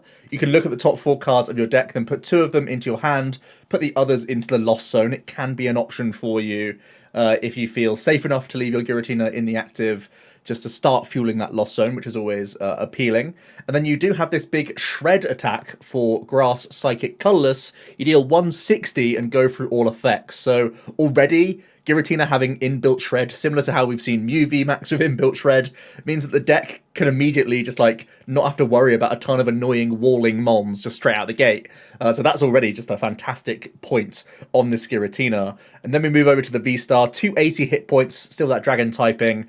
and you come with 2 great new attacks. For Grass Psychic Colorless, once again, you can deal 280 with Lost Impact and put 2 energy attached to your Pokemon into the Lost Zone. So not necessarily the Giratina itself, just from your Pokemon, which is great because it means that you can basically thin all your Mirage Gates as soon as you draw them, essentially. You can just throw them sort of around your board onto your Pokemon, knowing that you can, like, Lost Impact throw them away, and it means you don't have to, like, hold on to combination pieces. You can just thin your deck immediately with those gates, and in instances where you feel like your Giratina may be tanking, you could keep your energy on the Giratina for next turn and just say, deal with this, it's taking Vstar knockouts turn after turn. And the 280, just that number is so critical. How often have we said that this, that, and the other plus Zig or plus Belt or plus Inteleon pings and like Echoing Horn and all this other stuff gets there? Well, Giratina just has the number. He does the thing, which is insane. And he even can go higher with that damage output as well. A Choice Belt pushes you to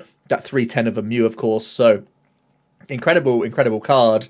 And then you come to the Star Requiem as well for Grass and Psychic. If you have 10 or more cards in your Lost Zone, your opponent's active Pokemon is now knocked out. So yeah, the tanky Goodra, the belted up or whatever, what's it called? Sorry, the big charmed up.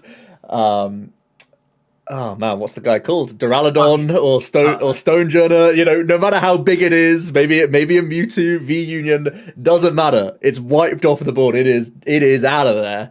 So no matter what tanky things people are talking about, it's just gone. It is just completely wiped off the face. And I think thanks to Lost Impacts, you know, if you do a couple Lost Impacts, you know, and naturally Comfeying and naturally Chorusing, you will Star Requiem every game. And it almost feels like that's the finishing blow that you almost always do with Giratina, which is insane.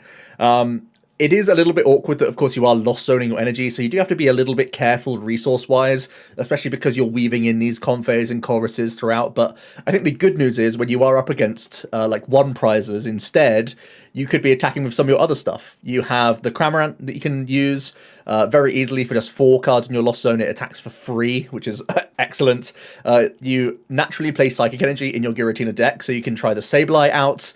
I really like having a 1/1 Leafeon Vstar package personally because it means you can have an early Greeting Cells, so you're not locked into Mirage Gating ASAP, and you can just like manually get towards a Giratina essentially. But also you can even Mirage Gate to the Vstar and have Leaf Guard as an option against 1 prizes as well, which can be really annoying because you do that 180, which is a good number, and you have that reduction in built as well. Plus, Ivysaur gives you a lot of power as well, especially if you are the player going first. You get that Greeting Cells activation, then potentially you're threatening Ivysaur to gust up something for a Lost Impact very, very quickly. And in many cases, you don't need the Requiem as well, so having the split of V-Star powers in one deck seems like amazing synergy. So I really like the flexibility Giratina will have. Yes, you have to be a little bit concerned about the Lost Zone, and sometimes it may scuff you here and there. You may have to play that extra copy of this, that, and the other just to protect yourself from things hitting that Lost Zone that you don't really like. But, man, it hits insane numbers very quickly. Comfey seems to be a good consistency engine in the opening stages. It's been given basically everything. So I'm expecting this to do a lot, and it's probably going to be the face of the new standard in many ways because it has this high threshold of hit points. It doesn't have a weakness, so it's not easily countered. You know, we can't just be seeing Arceus throw in a flying Pikachu to try and have that weakness counterbalanced. There's nothing that can touch this guy, literally. You can sort of protect your bench that little bit. Against Palkia, you're basically the new big bully. That's kind of what it seems like. You're going to be excellent at fighting other 2 prizes, and you have enough, I think, in the deck to also cause a challenge to other 1 prize decks as well. Do you have anything else to say on this one? Because I know this is kind of the poster boy. Yeah, I mean, this card seems really insane. The interesting thing that you mentioned was it feels like sort of that Blounds-esque where it's just insane damage. Obviously, there was issues with Blounds here and there, and it was a little bit inconsistent at times, but this seems like a little bit more of a consistent Blounds because you're like front loading all of your draw and that kind of stuff with Comfeys, and you've got early game, whereas there were a lot of instances where you really you got to take that early game prize with Blounds, but you then sometimes sort of stuttered here and there. It feels like this deck doesn't stutter very often. The Comfey and Cramorant engine seems really, really strong. So yeah, I think this is destined to be very, very good. And just like the damage is just eye-watering. 280 damage without even modifying anything. We've been worried about Arceus having 310 basically forever just because it's always got a big charm and it's always healing, and Giratina just doesn't even care about that. It's just crazy. So yeah, this card is absurd. I don't think they could have tuned this card any higher, to be honest. It's crack. Next up, we have Pidgeot V, another card that we've already mentioned, and one that we think has some real potential to be broken. We're just not exactly sure how yet. Pidgeot V is a 210 HP colorless type basic Pokemon with the Vanishing Wings ability. Once during a turn, if this Pokemon is on your bench, you may shuffle all cards attached to it and all cards attached to it into your deck. So basically an anti-deck out tool, which was essentially the backbone of the Mewtwo V Union control deck that Maze and Sander brought to NAIC along with a couple of others. Another nice anti-deck out tool, which is pretty cool. Obviously not gaining resources, you're just not losing resources, it's just a net sort of 0. But you're not immediately being decked out, which is a little bit concerning because it means some discard or like energy discard, milling cards will be a bit more crippling compared to sort of the Silene Yelchir Power Pad loop, because typically you could just always keep pieces in the hand or in the deck. Or enough pieces in the deck so that it wouldn't really be an issue. If you're just going for this one-off Pidgeot never deck out strategy, that is obviously a bit more counterable. But I do think there is some massive merit to these control style archetypes, and as Joe mentioned earlier on, we think the Mewtwo deck actually takes a real hit just because there's so many ways, or there's a lot more ways to actually be able to reach KOs on it now, and things that the format has evolved into being a bit more or higher damage focused. We think that opens the door for other control decks, and I think realistically Pidgeot will be or will potentially be a big part of that, to be honest. Again, we're not exactly sure how realistically that's going to be, but if there's one person that is, it's going to be Sander, and he's going to break this certainly. I think there's so many good control tools we've got out there. We've got so many great ways of being disruptive that aren't like oppressive like Balurba and Bryson Manor or anything like that, but just are really good at controlling the board. We've also got the fantastic engine that built up the Mewtwo V Union deck, the Trekking Shoes, Meowth, Snorlax engine, that I don't necessarily think has to go away. I think that could still definitely be an integral part of a control deck, really trying to thin down to the bottom. I just think that late game win condition of Mewtwo is probably going to be changing into something else, and I think Pidgeot is a really nice sort of way, or a really nice addition to that mill player's arsenal to prevent worrying about how do I make sure I have enough resources to not deck out myself. Obviously, there's also minor synergy with things like Thornton as well, which we mentioned when discussing Thornton, being able to essentially go for a full healing option here and there, which I think is realistically going to be pretty niche, but a nice addition. Some people may think that this is an anti sort of milling card. I think realistically, Joe and I have kind of, after chatting to some friends and we've sort of playing around with this a little bit more, kind of concluded that it's not as strong of an anti-mill option as it is just an anti-mill option like for yourself compared to playing this against the milling archetypes in general.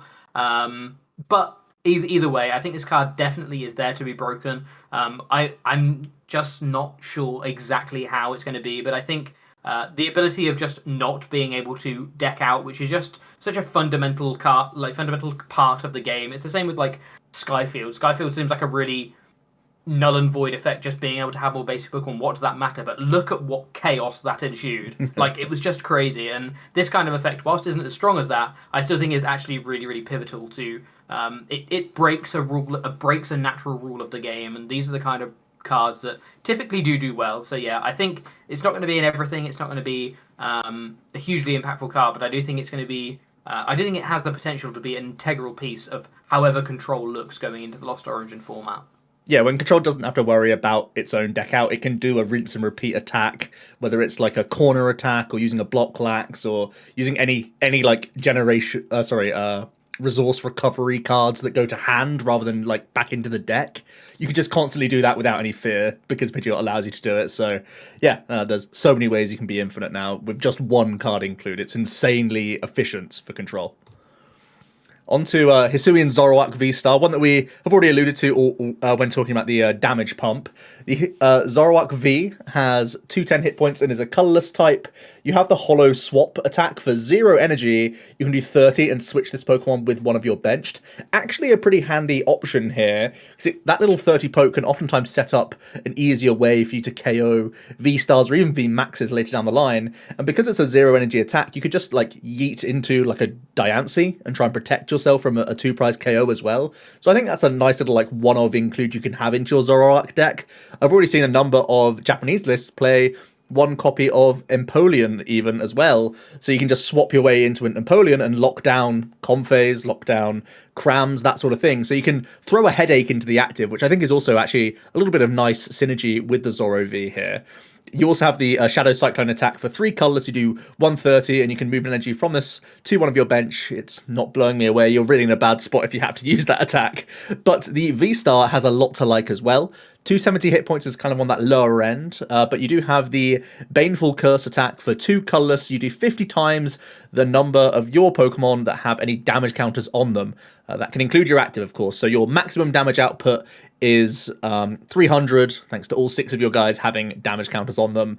That's a huge amount of damage, of course. It does mean that you have to have damage on yourself, which means you're making it even easier for, you know, the likes of Palkia or the likes of Mew to get knockouts on you as well. So you're likely going to be a trading deck. You're hoping to be the first one to take the 2-prize knockout, and then you're just cursing your way through as many 2 prizes as you can here. That's kind of the main idea. So if you're going to be a Zoro player, you really, really want the format to be a ton of other V-Star decks, and you're hoping A, that you go first, or B, that you can holo swap into a Diancie and it works, or into a Empoleon and it shuts down sort of engine mons.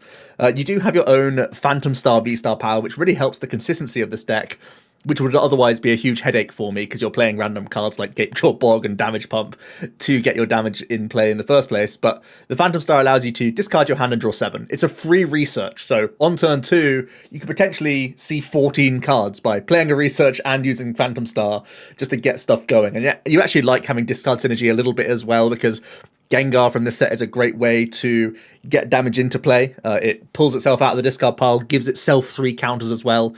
So it means that as soon as you've got a Gengar in the bin, you can start pumping that energy, that damage around onto your Zoros. And Zoro is an efficient attacker. It costs that 2 colorless, and 300, even with the reduction of double turbo, is still hitting for the most part enough. And you can still play belts, of course, if you're feeling you need to get around big charms and other things like that. So there's a lot to like here. You are filling up your board, which plays into Palkia's hands, which concerns me.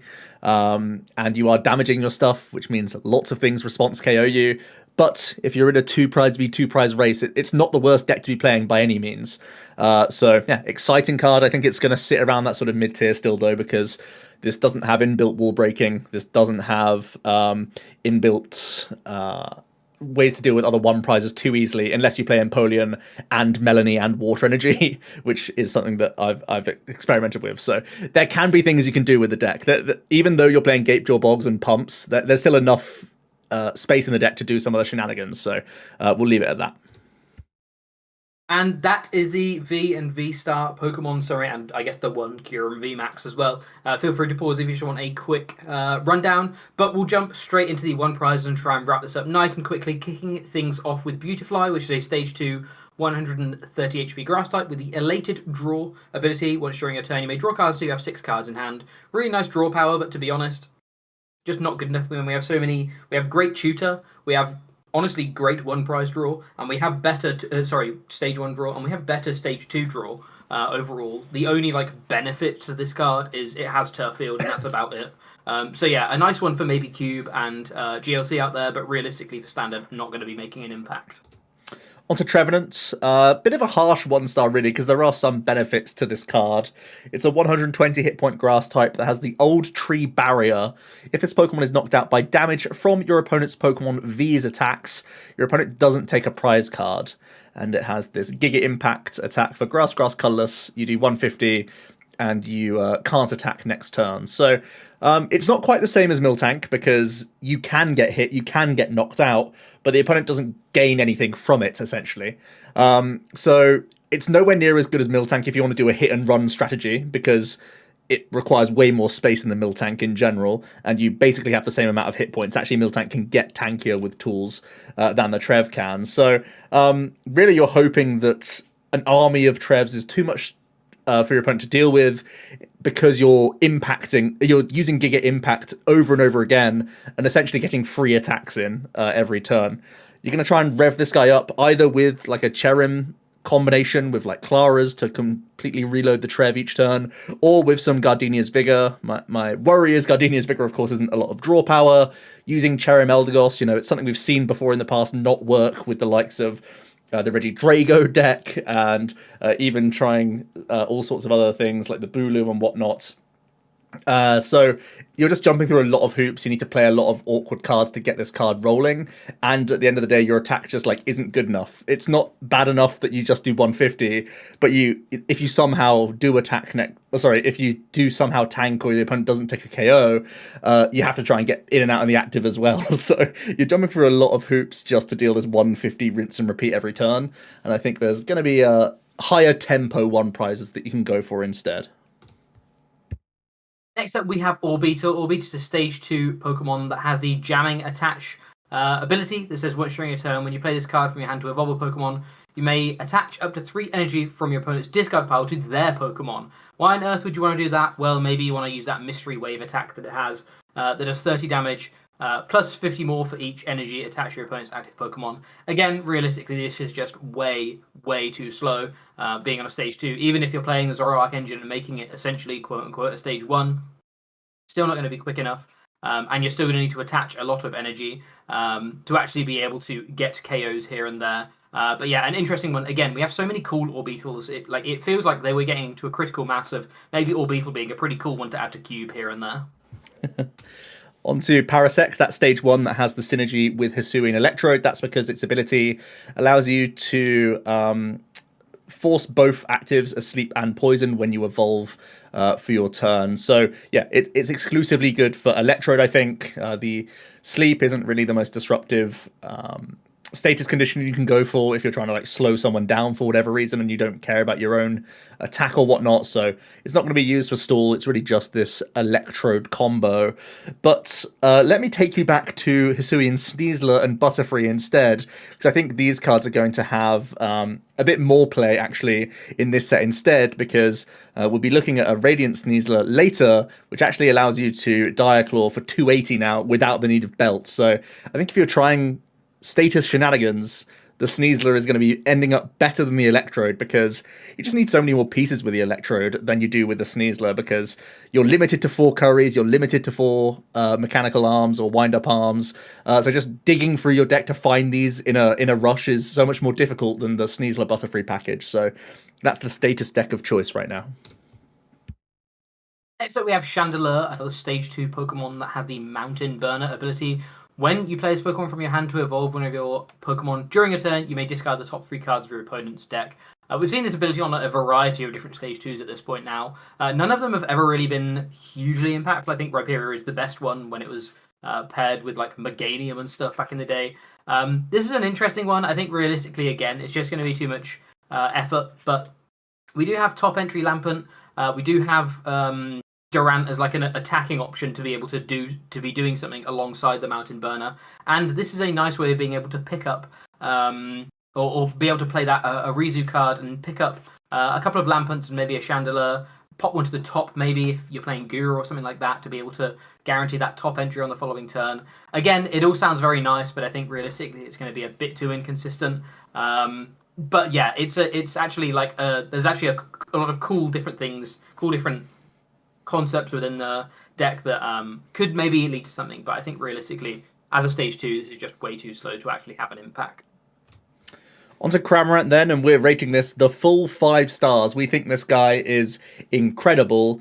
It's a water-type basic with 110 hit points. This lost supply ability allows you to ignore the energy cost in your attacks if you have 4 or more cards in your lost zone, which means you can use this conniving spit, deal 110 for no energy whatsoever.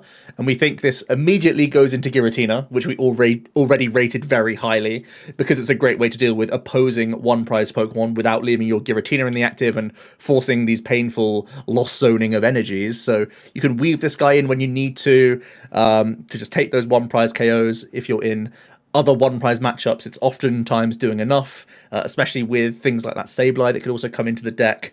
But also, there's even more potential here. Actually, in Japan, there's a ton of ways that people are trying entirely one prize Lost Zone engine decks with Cram at the forefront.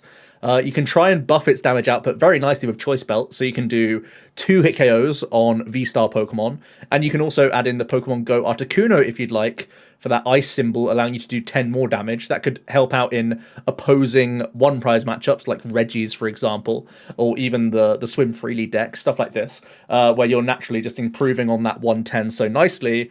And honestly, throughout the game, 140 just churning very quickly, because it's pretty likely, actually, that turn 1 going second, you could be swinging with a Cram and just initiating a race. It feels similar to Lunar Rock almost, where if you get that early hit in, you're just pretty high on tempo and just going at the opponent pretty quickly, which I think is very cool. And it takes very little commitment whatsoever. Because you don't need energy in your deck, you have so much space to actually get this deck working. So I think immediately a one-prize Cram Confe is just better than Lunar Rock just out the gate, just immediately. But then there's even more to like here, because you have this space to play with, so you can give yourself some better late-game attacking threats. If you want to have Sableye and Radiant Zard, I'm all for it. I think just having Zard and a handful of Basins and having like just even 1 or 2 Claras is all you really need to have. I don't think you need to go full crazy mode with Twin Energies and Raihans and that stuff. I think you can cram for a majority of the game and give yourself the option to Zard like twice, and that's probably enough for you to win the game in a lot of instances. Or you could actually still play a decent number of energy and have Mirage Gate available to you, because we know that this is insane energy acceleration. And I think the amazing rares would be the first place to look, especially this Reshiram, where you can deal that 270. Again, if you want to have the Moltres to turn yourself into a 280 hit point beat stick, or damage beat stick, it's essentially a Giratina but as a one-prizer, which is very, very dangerous and very cool as well.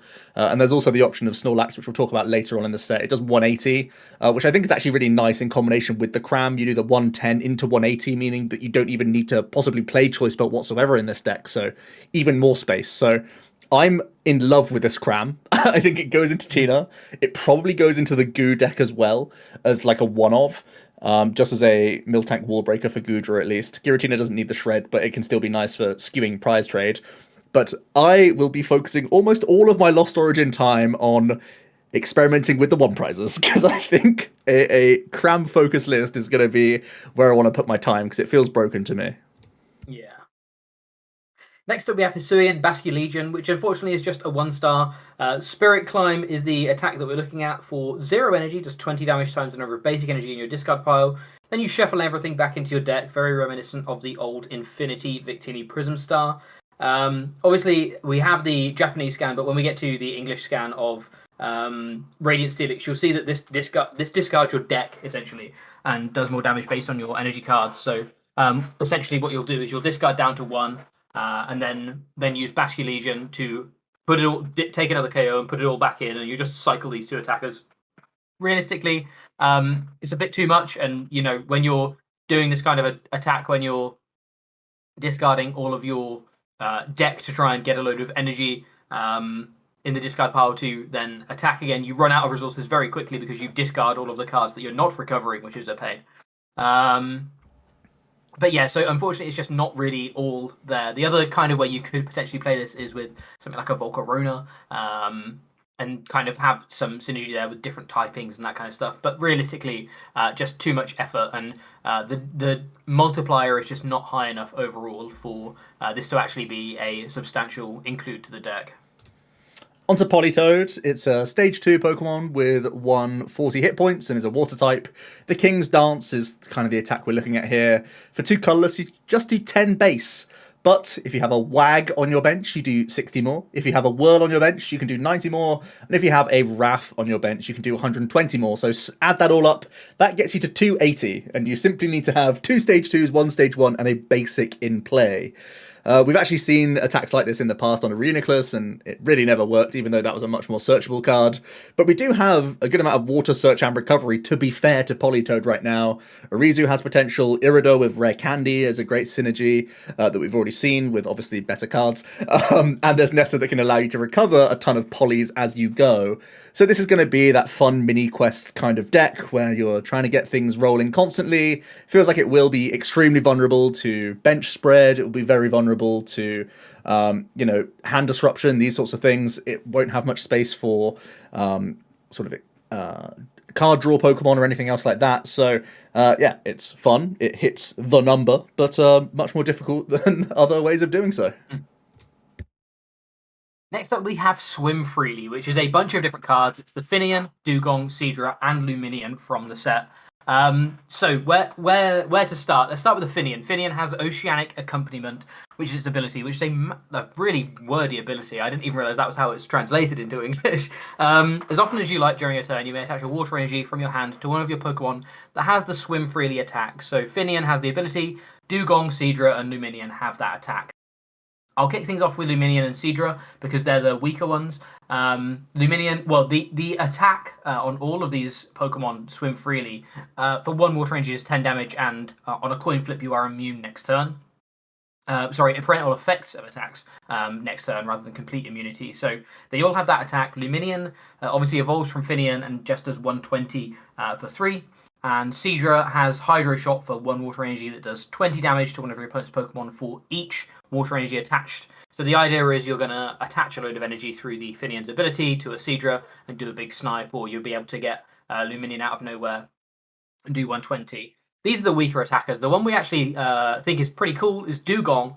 Dugong has Arctic Return for 2 colorless energy, which is really relevant. Thinking like even though we're attaching water energy, it's really relevant that we have that colorless energy attack cost. Shuffle any number of water energy from your Pokemon into your deck. You do 40 damage for each card you shuffle into the deck this way. Does that remind you of anything? That reminds us a lot of Rapid Strike Malamar, which is a deck that we've both really enjoyed in the past. And realistically, we think this might be the new Rapid Melee. Maybe not as successful as it has been in the past, but more successful than Rapid Melee is currently in the format. 40x, the 40 multiplier is very, very good in a format, especially we've moved to 280 being the big number rather than 320 because that's 1 less energy. But also, Rapid Melee was very, very much at the whim of Cynthia's Ambition, drawing only a limited amount of cards. You can ever draw much more than that because you needed to use your supporter and you couldn't dump your hand. You needed to just do it at the end of the turn. Because you get to attach these energy onto the board, you get to use things like Bibarel and Irida and all of these other water-based support engines, which is really cool. And then at the end of the turn, if you haven't used your supporter yet, Cynthia for a load more cards and attach more energy that all get shuffled back into the deck. There's going to be issues with it. I don't think it beats something like this Cramorant 1 prize attacking deck. If the Cramorant gets to take the first KO, which I think realistically it probably can in a lot of instances.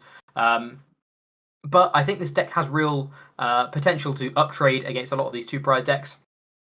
Gift Energy is actually something that I think Rapid Melee really would have liked, to be honest, had it not had to attach energy. The fact that we get free attachments in this deck is really nice because Gift Energy means that you get to attach it to either the Dugong or maybe the Finian, so that or the Bibarel, whatever they're trying to target, whatever you think is the worst thing for them to target, or the best thing for them to target in terms of trying to disrupt your board, you get to at least guarantee you have some draw after the fact. And if you're able to dump your hand down quite low because you're attaching all of these water energy, Gift Energy can be drawing sort of 3, 4, maybe even 5 cards sometimes, which is really cool. So yeah, we don't think it's going to be groundbreaking. I think there's going to be natural issues. Even it's going to be less consistent than Rapid Melee was because it doesn't all have that Rapid Melee or Rapid Strike tag that all ties it all together. But I do think actually it seems like a really fun archetype to try out, and the damage I don't think you should be slept on. I think this actually has some pretty interesting potential overall. On to Kingdra. It's a 150 hit point, stage 2 water type with a Surging Current. Once during a turn, you may Choose either you or your opponent, and that player shuffles in their hand and then draws 4. We've seen this effect previously on a Flygon, and we're in a format where we have amazing hand disruption in supporter form anyway, so there's not really much reason to evolve into a stage 2 to get this effect. Next up, we have Electric. Electric is a very similar print, or very similar card to Servine from back in the day with the Emergent Shock ability. When you play this Pokemon from your hand to evolve one of your Pokemon during your turn, flip a coin. If heads, your opponent is now paralyzed. We have lots of ways of being able to find this, which is really cool, and we have some ways of being able to reuse this for things like Scoop Up Net and stuff, which is pretty nice. I think overall, there's again going to be a lot more switching out, so maybe this is like some way of trying to build one of these control decks that uses Misfortune Sisters or something like that to, get rid of switching outs and then try and lock down a lot of paralysis here and there. But you're at the whim of a coin flip, and I think realistically, again, there's still lots of ways of being able to get around this. I don't know where this goes. Does it go in that kind of Floatzel, in like a Floatzel deck to be really reminiscent of like Heatmore Raichu back in the day? That sounds a bit more complicated than something I really want to be doing, especially given the paralysis isn't like guaranteed or anything. So I think overall it's just not going to be impactful enough. But paralysis is one of those special conditions that you really should never completely forget about, because it is in combination with like a Roxanne or a Marnie, or even just getting rid of enough of these switching outs and then dropping a Misfortune Sisters or whatever can be pretty crippling, to be honest. Onto Banette. It's one of those Lost Zone style cards. It's a 100 hit points Psychic type stage 1. It has that Puppet Memorial. Once during a turn, you may choose a supporter card from your discard pile, reveal it, and put it into your hand. If you do, put this Pokemon into the Lost Zone and discard all other cards attached to this Pokemon. So it's potentially decent fuel, and it can help you get towards those higher counts like the Fantino requiring 10 or the Giratina, Requiem, etc. And it can sort of ramp the Lost Zone in that regard, which is kind of interesting. I think really we've seen from Altaria's Tempting Tune, even though, it's a free retreater and it's very easily searchable, we don't really require an effect like this to tutor supporter cards. Obviously, this is the discard pile, so you can get extra activations of sort of techie ones like Fantina, where you only need to play potentially one if you have like a 2/2 Banette line. But I'm still terrified of Mirage Gate Greninja and just Palkia Greninja tracking down Shuppets and tracking down Comphase and easily having uptrade potential on you. I could easily foresee Palkia playing Cologne in the future, because there's going to be so many Comphase and stuff like that around on the board that Greninja's going to get a ton of value, I think. And that makes me very nervous for having these Shuppets just waiting around trying to do something. I think the good news about the Banette is you can easily play Fog Crystal for this card that also gets you Comfey and also gets you Psych Energy if you're Giratina. So there are upsides, and it's a good species to be, I guess, in some ways, but it's a kind of annoying card to just sort of sit on board, even though it is Roxanne proofing as well in some instances. I think there's just too many things that are kind of wrong about this card that it's not really going to be worth the space when you could just be committing more into the Comphase in the first instance and just have other like speedy cards in the deck to make sure you're getting going in the first place. Next up, we have Comfey. Comfey is a card that I think we've mentioned more than any other card at this point now. So finally, we can see what it does. It's a 70 HP basic Pokemon that has the flower selecting ability that says once during your turn, if this Pokemon is in the active spot, you may look at the top 2 cards of your deck and put one into your hand. The other one goes to the Lost Zone. So this is essentially like an Acro Bike, but goes to the Lost Zone instead of the discard pile. This is obviously really good for accelerating these Lost Zone based decks, these decks that want to use Mirage Gate, Fantina, Sableye, Cramorant, all of this stuff. Really, really good engine for those.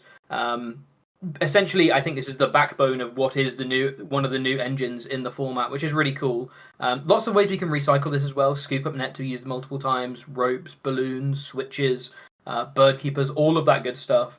Searchable, really nice searchability as well. Just having Fog Crystal being able to pick it up, as well as any decks that are also playing that Sableye package, having the backdoor synergy of being able to pick up Sableye and the Psychic Energy for it as well. So very, very accessible, really nice acceleration. I don't think it's acceleration that's going to be groundbreaking for like everything. It's just only going to be used in these decks that have these Lost Zone synergies, that want to be playing these Lost Zone cards. But there are, as I mentioned when talking about Mirage Gate, realistically, there's like probably like 60 or 70% of decks that could be rebuilt in the Mirage Gate way. So this is going to be a big engine. Don't think it's going to be doing much outside of that. I don't think the additional draw power is worth just playing this as an engine without getting benefit from the Lost Zone.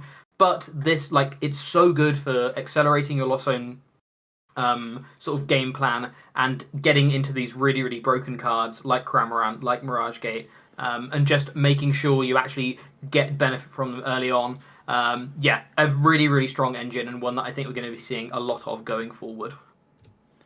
Onto Gengar. This is the BFF of Hisuian Zoroark Vstar, thanks to its ability Netherworld Gate, which allows us to bring it back onto the bench from the discard pile, and if you do, put 3 counters onto this Pokemon. So it's going to be the ideal card that Zoroark needs to really get its Baleful Curse going, alongside the Bogs and the Pumps. This is going to be a fantastic card.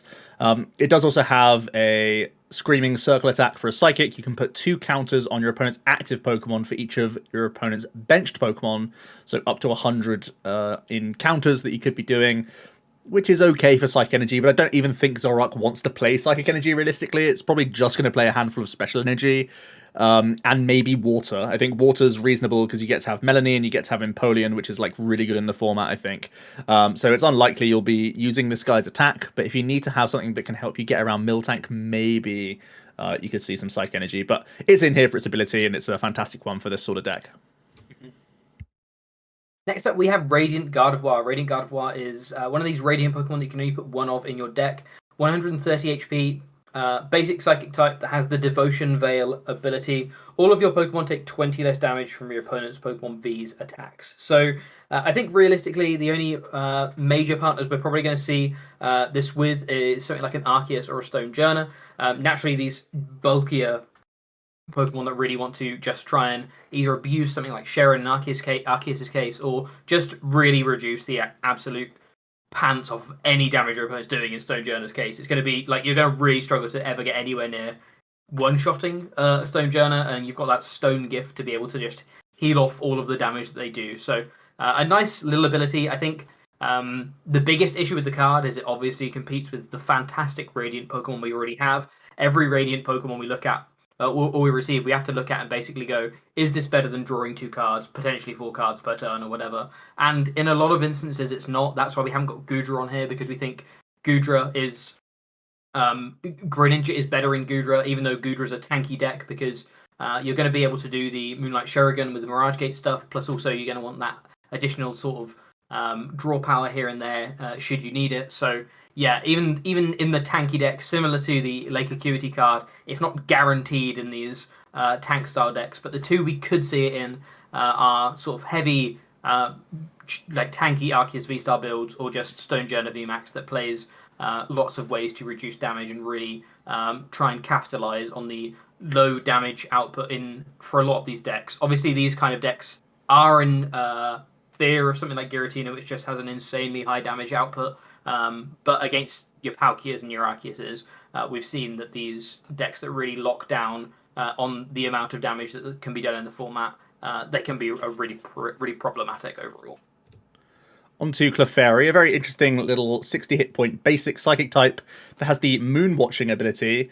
Once during your turn, if this Pokemon is in the active spot, you can search your deck for a Psychic Energy and attach it to each of your benched Clefairy, then shuffle your deck.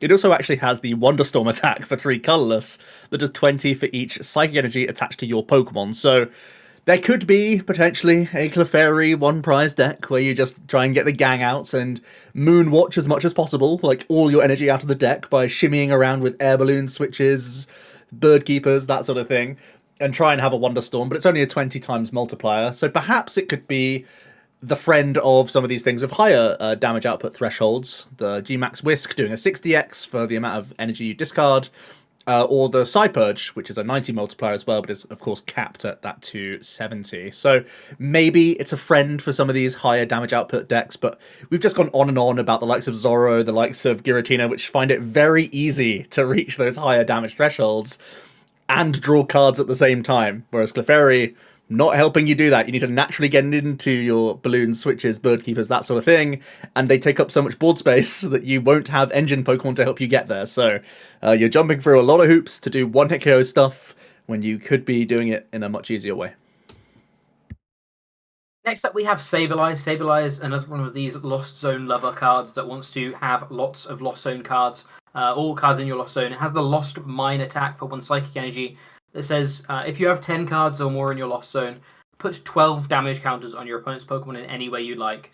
That's a lot of damage counters, to be honest. And in the late game, that can be even cleaning up sort of 2 prize Pokemon plus taking an additional 1 prize here on a Comfey or a Sobble or something like that. A really, really interesting attacker. I think it's kind of a speculative one-of in Giratina. It seems like a very important part to some of these 1 prize attacking Cramorant decks. But as Joe said, there's just so many ways you can build the deck. I don't think you necessarily are going to have that guaranteed in the list. I think it's one of the stronger options, but I don't think it's going to be guaranteed. It's going to be guaranteed in that deck. And again, I think I like it as a one-of in Giratina, but again, I don't even think it's guaranteed in that deck necessarily. But it's a really, really strong attacker when it comes to it. It's actually really nice for being able to, like I say, clean up some prizes here and there, or also it really prevents things like double Sobble in the late game that your opponent may try and do to lock down their board, ready to go for sort of Drizzles in the following turns and get the KO, get what they need to take the game. Really good for cleaning up that. It's going to be able to uptrade in a lot of cool instances. And even though Giratina does have such a high damage cap, people will be aware that big charms here and there may be needed, or some kind of damage reduction here and there. And there will be instances where Giratina doesn't take a KO, and Sableye is just fantastic for cleaning those up, plus a 1 prizer as well. 12 damage is enough to realistically clean up something like a 2 prizer, and then still with only 5 counters realistically, and then take out a Comfey or anything like that. I think very, very consistently. So yeah, a very strong card. I think it's not guaranteed, which is why we've dropped it down to 3, because it's just going to be pretty much up to exactly how the player wants to play the sort of deck that they're playing it in. I think it's pretty much a very, very sort of optional card, but I think me and Joe are very big fans of the card overall. Onto Barbaracle. It's a stage 1 fighting type with 130 hit points. Its ability is Lost Block. As long as this Pokemon is in play, whenever your opponent takes any prize cards, they put them into the Lost Zone rather than their hand. It also has an attack for 3 energy that does a flat 100, so really it's about this ability here that's worth noting. It's similar to a tool card that we have called Billowing Smoke that actually makes them discard it rather than get it into their hands. So it's really just trying to deny resources from the opponent. Sometimes when players push for knockouts, they're really hoping they can gain access to cards from their prizes here and there to make sure that they have fuel for the following turn and can continue on with the game. So maybe just having this passive Barbaracle on the bench, can maybe stop you having to play a Roxanne down the line, because their hand size doesn't really grow as much as perhaps it would naturally. The other sort of thing you can think about is Barbaracle working in conjunction with Lost City, and maybe by having both of these things in play for enough turns of the game that the opponent here or there doesn't have their last attacker or their last energy or this, that, and the other, because it's been blocked by either the Stadium or the Barbaracle. Really, it's hopeful, let's be honest, and it's still setting up a stage 1 that doesn't draw you cards, so it's probably not going to see any play. Next up, we have Hisuian Arcanine, which is a bit of a personal favourite of mine. I don't think it's going to be quite as good as the old Gramble, and I think overall it's been the community have been a little bit generous with the card.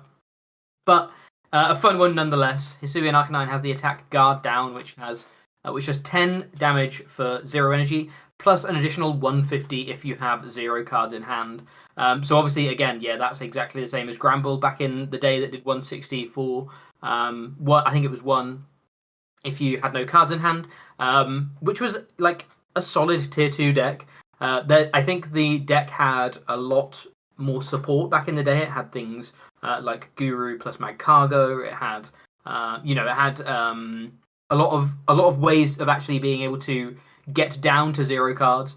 But I think that's possible in this format as well. We have things like Grant, which actually also has the supplementary benefit of boosting your damage, and Guard Down plus Grant plus Choice Belt does do 220 damage, which is obviously a really good number. We have Meowth, as well as we have Radiant Venusaur to be able to draw cards after the fact, which is pretty nice. It means that if you've missed out a knockout or you've taken a knockout, you could still draw an additional couple of cards to keep the flow going. Typically, in lists we've seen from Japan, they've been Zoroark based with Bibarel and Hisuian Arcanine, sort of as a combination, and then a couple of Meowths here and there and a Grant. And this is kind of the whole package deal. Yeah, I'm really excited to try this out. I think I'm very willing to fall on my sword and say it's not going to be good enough just because the damage output isn't good enough, especially when you're not hitting for weakness or anything, and it's a little bit more convoluted to set up than it needs to be. But I think it's going to be a fun one prize archetype to try out. And obviously, everyone who loved Gramble back in the day, I'm sure will give this a go and have some great fun having that sort of mini puzzle every turn of how do I get all the way down to 0 cards, whilst also preparing myself for the next turn, which was like one of the fun parts about Gramble, trying to solve this mini puzzle each turn. So yeah, a fun one, very reminiscent of a great deck in the past. Not going to be as impactful though, as I wish it was going to be. Yeah, the biggest shame is that one prizes cannibalize each other, and us just hyping up the cram build being much faster then just immediately means that you're constantly behind in the game as Arcanine, which is a real shame. Onto a Carbink. It's a basic fighting type with 90 hit points. It simply has the Lucky Find attack for a colourless. You can search your deck for 2 items, reveal them, and put them into your hand. Just worth noting very quickly, because we've seen attacks like Starly's Keen Eye and Twinkle Gathering from Radiant Eevee. This could just be a random one-off that you can play into some of your control decks to just start getting pieces together. Especially because in some instances you may not want to play Gormandize because it shares the same name as some other very strong Snorlaxes. So possibly these attacks could be worth considering.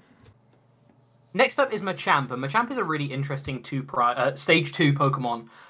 Stage 2, 150 HP with the Crisis Muscles ability that says if your opponent has 3 or fewer prize cards remaining, this Pokemon gets 150 additional HP. So 300 HP Stage 2, technically, with in combination with things like Stone Energy and Pot Helmet, this can be a really difficult Pokemon to knock out. This can make it pretty annoying for your opponent to take these last 3 prize cards. Has the Strong Arm Lariat attack as well for 2 fighting energy. It does 100 damage. Plus, you can choose to do 100 more, and if you do, next turn this Pokemon can't attack. So, yeah, really interesting ability there, and can be very annoying to kind of get these last couple of prizes for your opponent. This is us kind of saying this is how good we think the Lost Zone engine may be.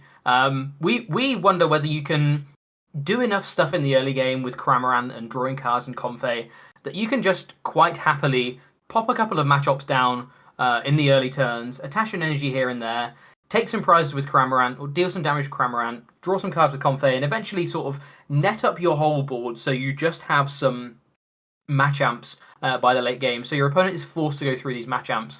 And hopefully, with the Cramorant in the early turns, plus Strong Arm Lariat in the late game, you can actually get to the point where you can get 6 prizes before your opponent does, because you're a completely single prize deck. This is not going to be winning any major tournaments here and there, let's be honest. It's a Stage 2 deck, there's going to be inconsistencies. But this is how strong we think the Lost Zone engine could be. And realistically, it sounds pretty interesting trying to make multiple 300 HP one prize Pokemon that actually have decent damage behind them as well. I think realistically, like I say, this isn't going to be breaking any records, but there's something here. And overall, I think, if nothing else, if this kind of thing can work, we can really see how far we can push this Lost Zone engine. It could be that the Lost Zone engine is just obviously way better, not trying to do any of this fancy Machamp stuff anyway. But we do truly think that this engine could be good enough. You could also play like a Mew and Basculin engine, but I think overall, just having that early game pressure of Cramorant seems really strong to then be able to try and build a board that your opponent just struggles to get through. Realistically, with some Stone Energies and Pot Helmets and just 2 or 3 300 HP Pokemon, they could take 3 prizes and then still have to deal net 1000 damage over the next turn. So just close out the game, which is pretty crazy to think about. So yeah, really interesting stuff. Realistically, we might have been a little bit generous here, but I'm interested to see whether we can push the Lost Zone engine so far that we can make one of these kind of crazy Stage 2s actually playable. Onto Spiritomb, another interesting single prize Pokemon. It's a 60 hit point Dark type that has the Cursed Message ability. If this Pokemon is knocked out by damage from an attack from your opponent's Pokemon, search your deck for a card and put it into your hand. Really, really nice effect here. So giving you a real step up into the game. If your opponent has KO'd you, you can immediately bounce back and get anything from the deck, which is really cool. Allows you to be very responsive to the opponent. And it also means if you are attacking with the Spiritombs themselves, you can have some inbuilt Roxanne/Marnie protection, which is really, really good. The reason why I mention attacking with it himself as a question mark is because the Soul Chain does 10 plus 60 more for each Spiritomb in your discard pile for 2 dark. So to get the maximum damage output, you may want to use Ditto instead with Sudden Transformation. That would allow you, with all 4 Spiritombs in the discard pile, to deal 250 and then belt up to 280. So again, similar to Radiant Zard, where you have that amazing number at your fingertips on a 1 prize Pokemon in Ditto here. It's a lot like the sort of Gyarados Magikarp deck that we saw from Pokemon Go, but this actually works like a lot more because you can play Hisu in heavies and guarantee that all your Spiritombs are out of the prizes, essentially. If you played just like 2 Heavy Ball, should be pretty easy for you to make sure that you have maximum tomb in that discard pile, which is great. And in instances where you don't need to be getting that big one-hit KO, you can use the Spiritombs themselves, which is very, very cool, because then you have access to Dark Patch potentially as well. You have access to Raihan for the Ditto, of course, at the same time. And just trying to chain this attack is going to be pretty cool, and really only to do it a couple times, really, to really get things going. And I have a lot of hope here. The reason why we're still giving that sort of mid rating is that you will be forced into annoying supporters like Raihanning every single turn or whatever, and not being able to fluidly use your researches and bosses and this, that, and the other going throughout the game. And at the same time, once again, 1 prizes are cannibalistic. If the Cramorant deck is just faster on the get-go, it'll take that first prize and you'll never catch up. So very, very awkward. You also have that sort of lower hit point threshold. I know 70 is okay on Ditto, but people will already be looking to target this because it's the same amount of hit points that Comfey has, of course. So seeing Cologne Greninja plays in Palkia and seeing some Sprinkle plays from Sableye, this sort of thing, will be very punishing for a deck like this with that lower hit point threshold. So there are some vulnerabilities here that make us think it's only going to be sort of like lower mid-tier as a 1 prize deck. But again, that damage output, very, very appealing. Next up, we have Radiant Hisuian Sneasler, which is something that Joe kind of alluded to earlier on when talking about sort of these status condition decks. The ability on Radiant Hisuian Sneasler is Poison Peak, which puts 2 more damage counters on your opponent's poison Pokemon during Pokemon Checkup. The reason why this may be relevant is just that Dire Claw attack currently does 240 for each condition, 270 when you factor in the burn and poison damage. So that pushes you up to 290 with Poison Peak, which is exactly what you need to be dealing with a lot of these V-Star Pokemon. It means you don't have to have a choice belt. You also need a choice belt for things like Big Charm stuff here and there, but it means that you actually don't need a choice belt, which could be...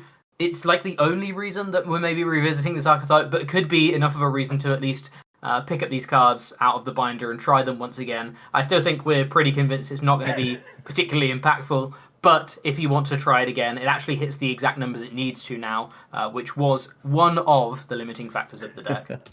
Onto Galarian Stunfisk, another potentially interesting controlling card. It's a basic metal type with 100 hit points and has the Field Trap attack for 1 metal, which is of interest here. You deal 20 damage, but if your opponent has a Stadium card in play, you discard it. If you do, discard 2 energy from your opponent's active Pokemon as well. So it can be a real interesting card where the opponent may just be bouncing things like Galamines and whatnot, or other annoying Stadiums that you could be putting down, or just because they need Stadiums in general, you can... they want to put these sorts of cards in play, and you can immediately punish that pretty hard with a Field Trap with 2 guaranteed energy removals, which I think is really cool, especially because you can be discarding in the process something like Training Court, which is a very popular Stadium right now. So it could be a real big swing in a game for a control player to have a massive burst amount of discard that isn't just special energy, which is what Yveltal can do currently, but also gets rid of a Stadium in the same process, because we've seen things like Flannery and Sydney going into some controlling lists as of late because they are concerned about certain Stadium cards. So having this Field Trap is a really interesting option, and Metal Energy is actually pretty reasonable for controlling decks anyway, because Berserker also can benefit from Metal Energy. We know that Galarian Meowth has a great synergy with Snorlax anyway, so having Steely Claws allowing you to flip 3 coins, if any are heads, your opponent reveals their hand, and for each one you discard a trainer from their hand, This is exactly what we're talking about with the Misfortune Sisters, where the Steely Claws are getting rid of key win condition pieces as you try and trap them. So having Berserker and Stunfisk is like a little mini metal package going on in your deck, and even the Dialga from Celebrations, this could be a little mini metal package that is maybe even the face of the next control deck. Who knows, with this Pidgeot keeping you from decking out, allowing you to claws over and over again. So yeah, definitely an interesting card. Sander's got it in his binder, so possibly if you like control, you should too. Next up, we have Radiant Steelix. This is the last Radiant Pokemon we're going to talk about today. Has the Energy Stream attack. Sorry, 170 HP, which for a basic Pokemon is pretty crazy.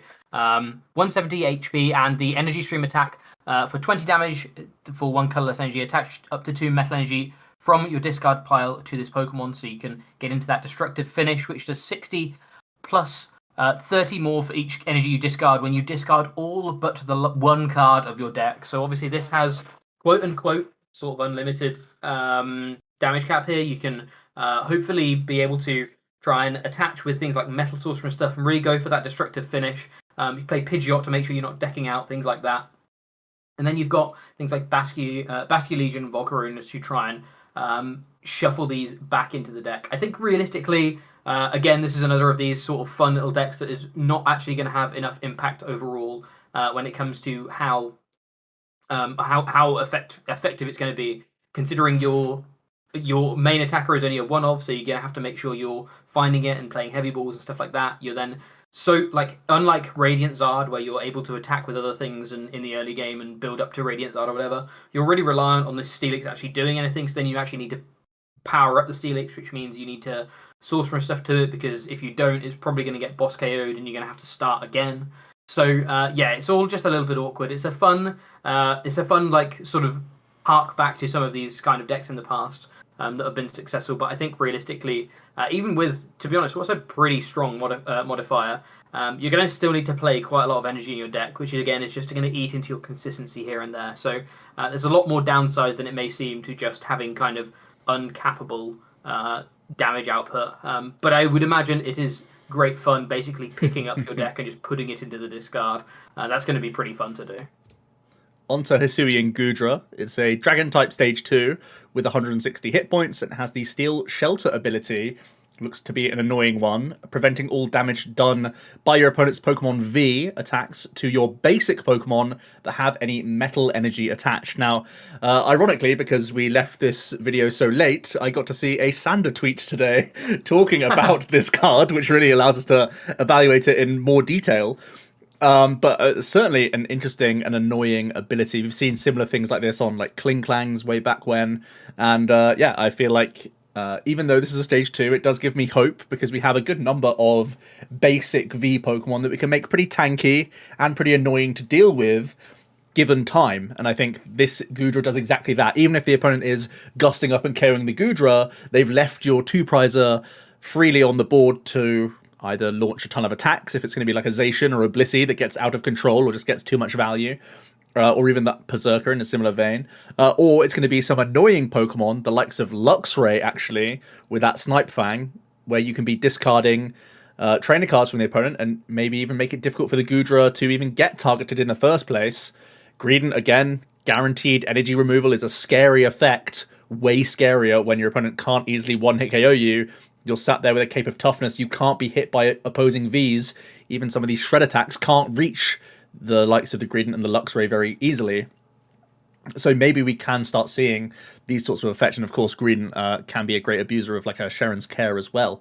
So yeah, lots to consider here, where the Goodra could be this an annoying Pokemon. I think in general, we're just giving it that 2-star because you are still committing a lot of space, and it's going to be a fairly awkward deck in general, and the opponent can try and rush down the little guys before it even evolves into that Goodra, or just gusting it up. You know, it's negative on the tempo side of things, but the regular Vs that we have right now aren't so backbreakingly strong that just taking out a 1 prize Pokemon loses the opponent in the game immediately.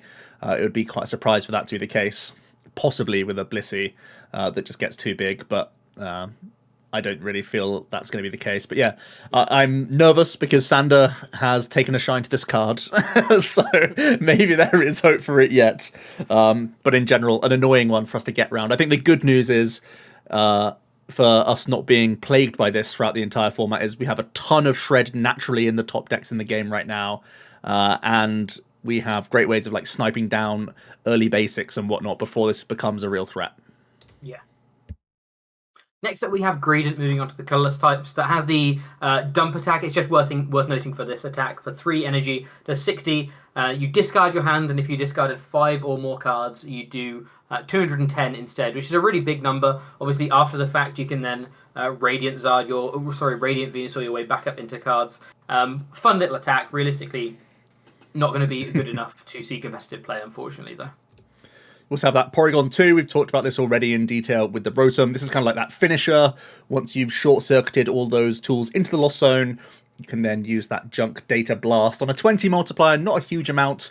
So we're looking to have a salient number of tools in that Lost Zone, looking at like 14, 15, something like that to do good numbers. But yeah, it's a fun deck. We get it all in this one set, so give it a go if you want to. Probably just too inconsistent, to be honest.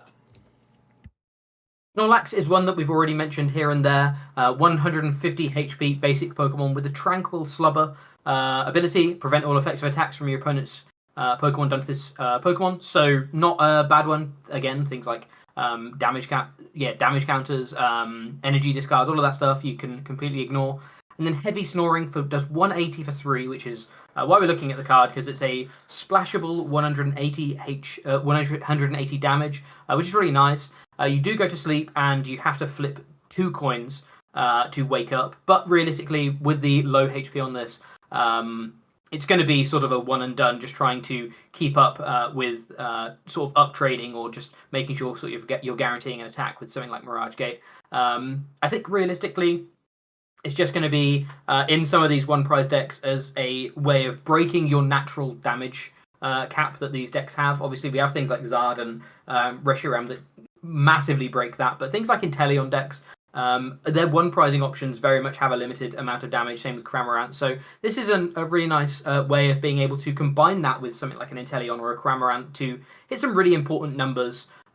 With or without a belt, Cramorant plus Snorlax does 290 overall, which is what you need to be hitting for V-Stars, plus 1 belt on either of these pushes it up to 320, which is what you need for V-Maxes. Same with Inteleon, you're doing 300 plus a little bit more, maybe a ping from another Inteleon here and there. So not going to be like a hugely impactful card, but a really nice one-off for some of these one-prize decks that are already playing things like Heavy Raihan, or maybe want to go down the Mirage Gate route to power up these attackers nowadays. A really nice way of just having a big boatload of damage that naturally may cause issues, may have been an issue in some earlier instances of these decks that sort of cap at around the 110, 120 mark until you're doing Zard or Reshiram things.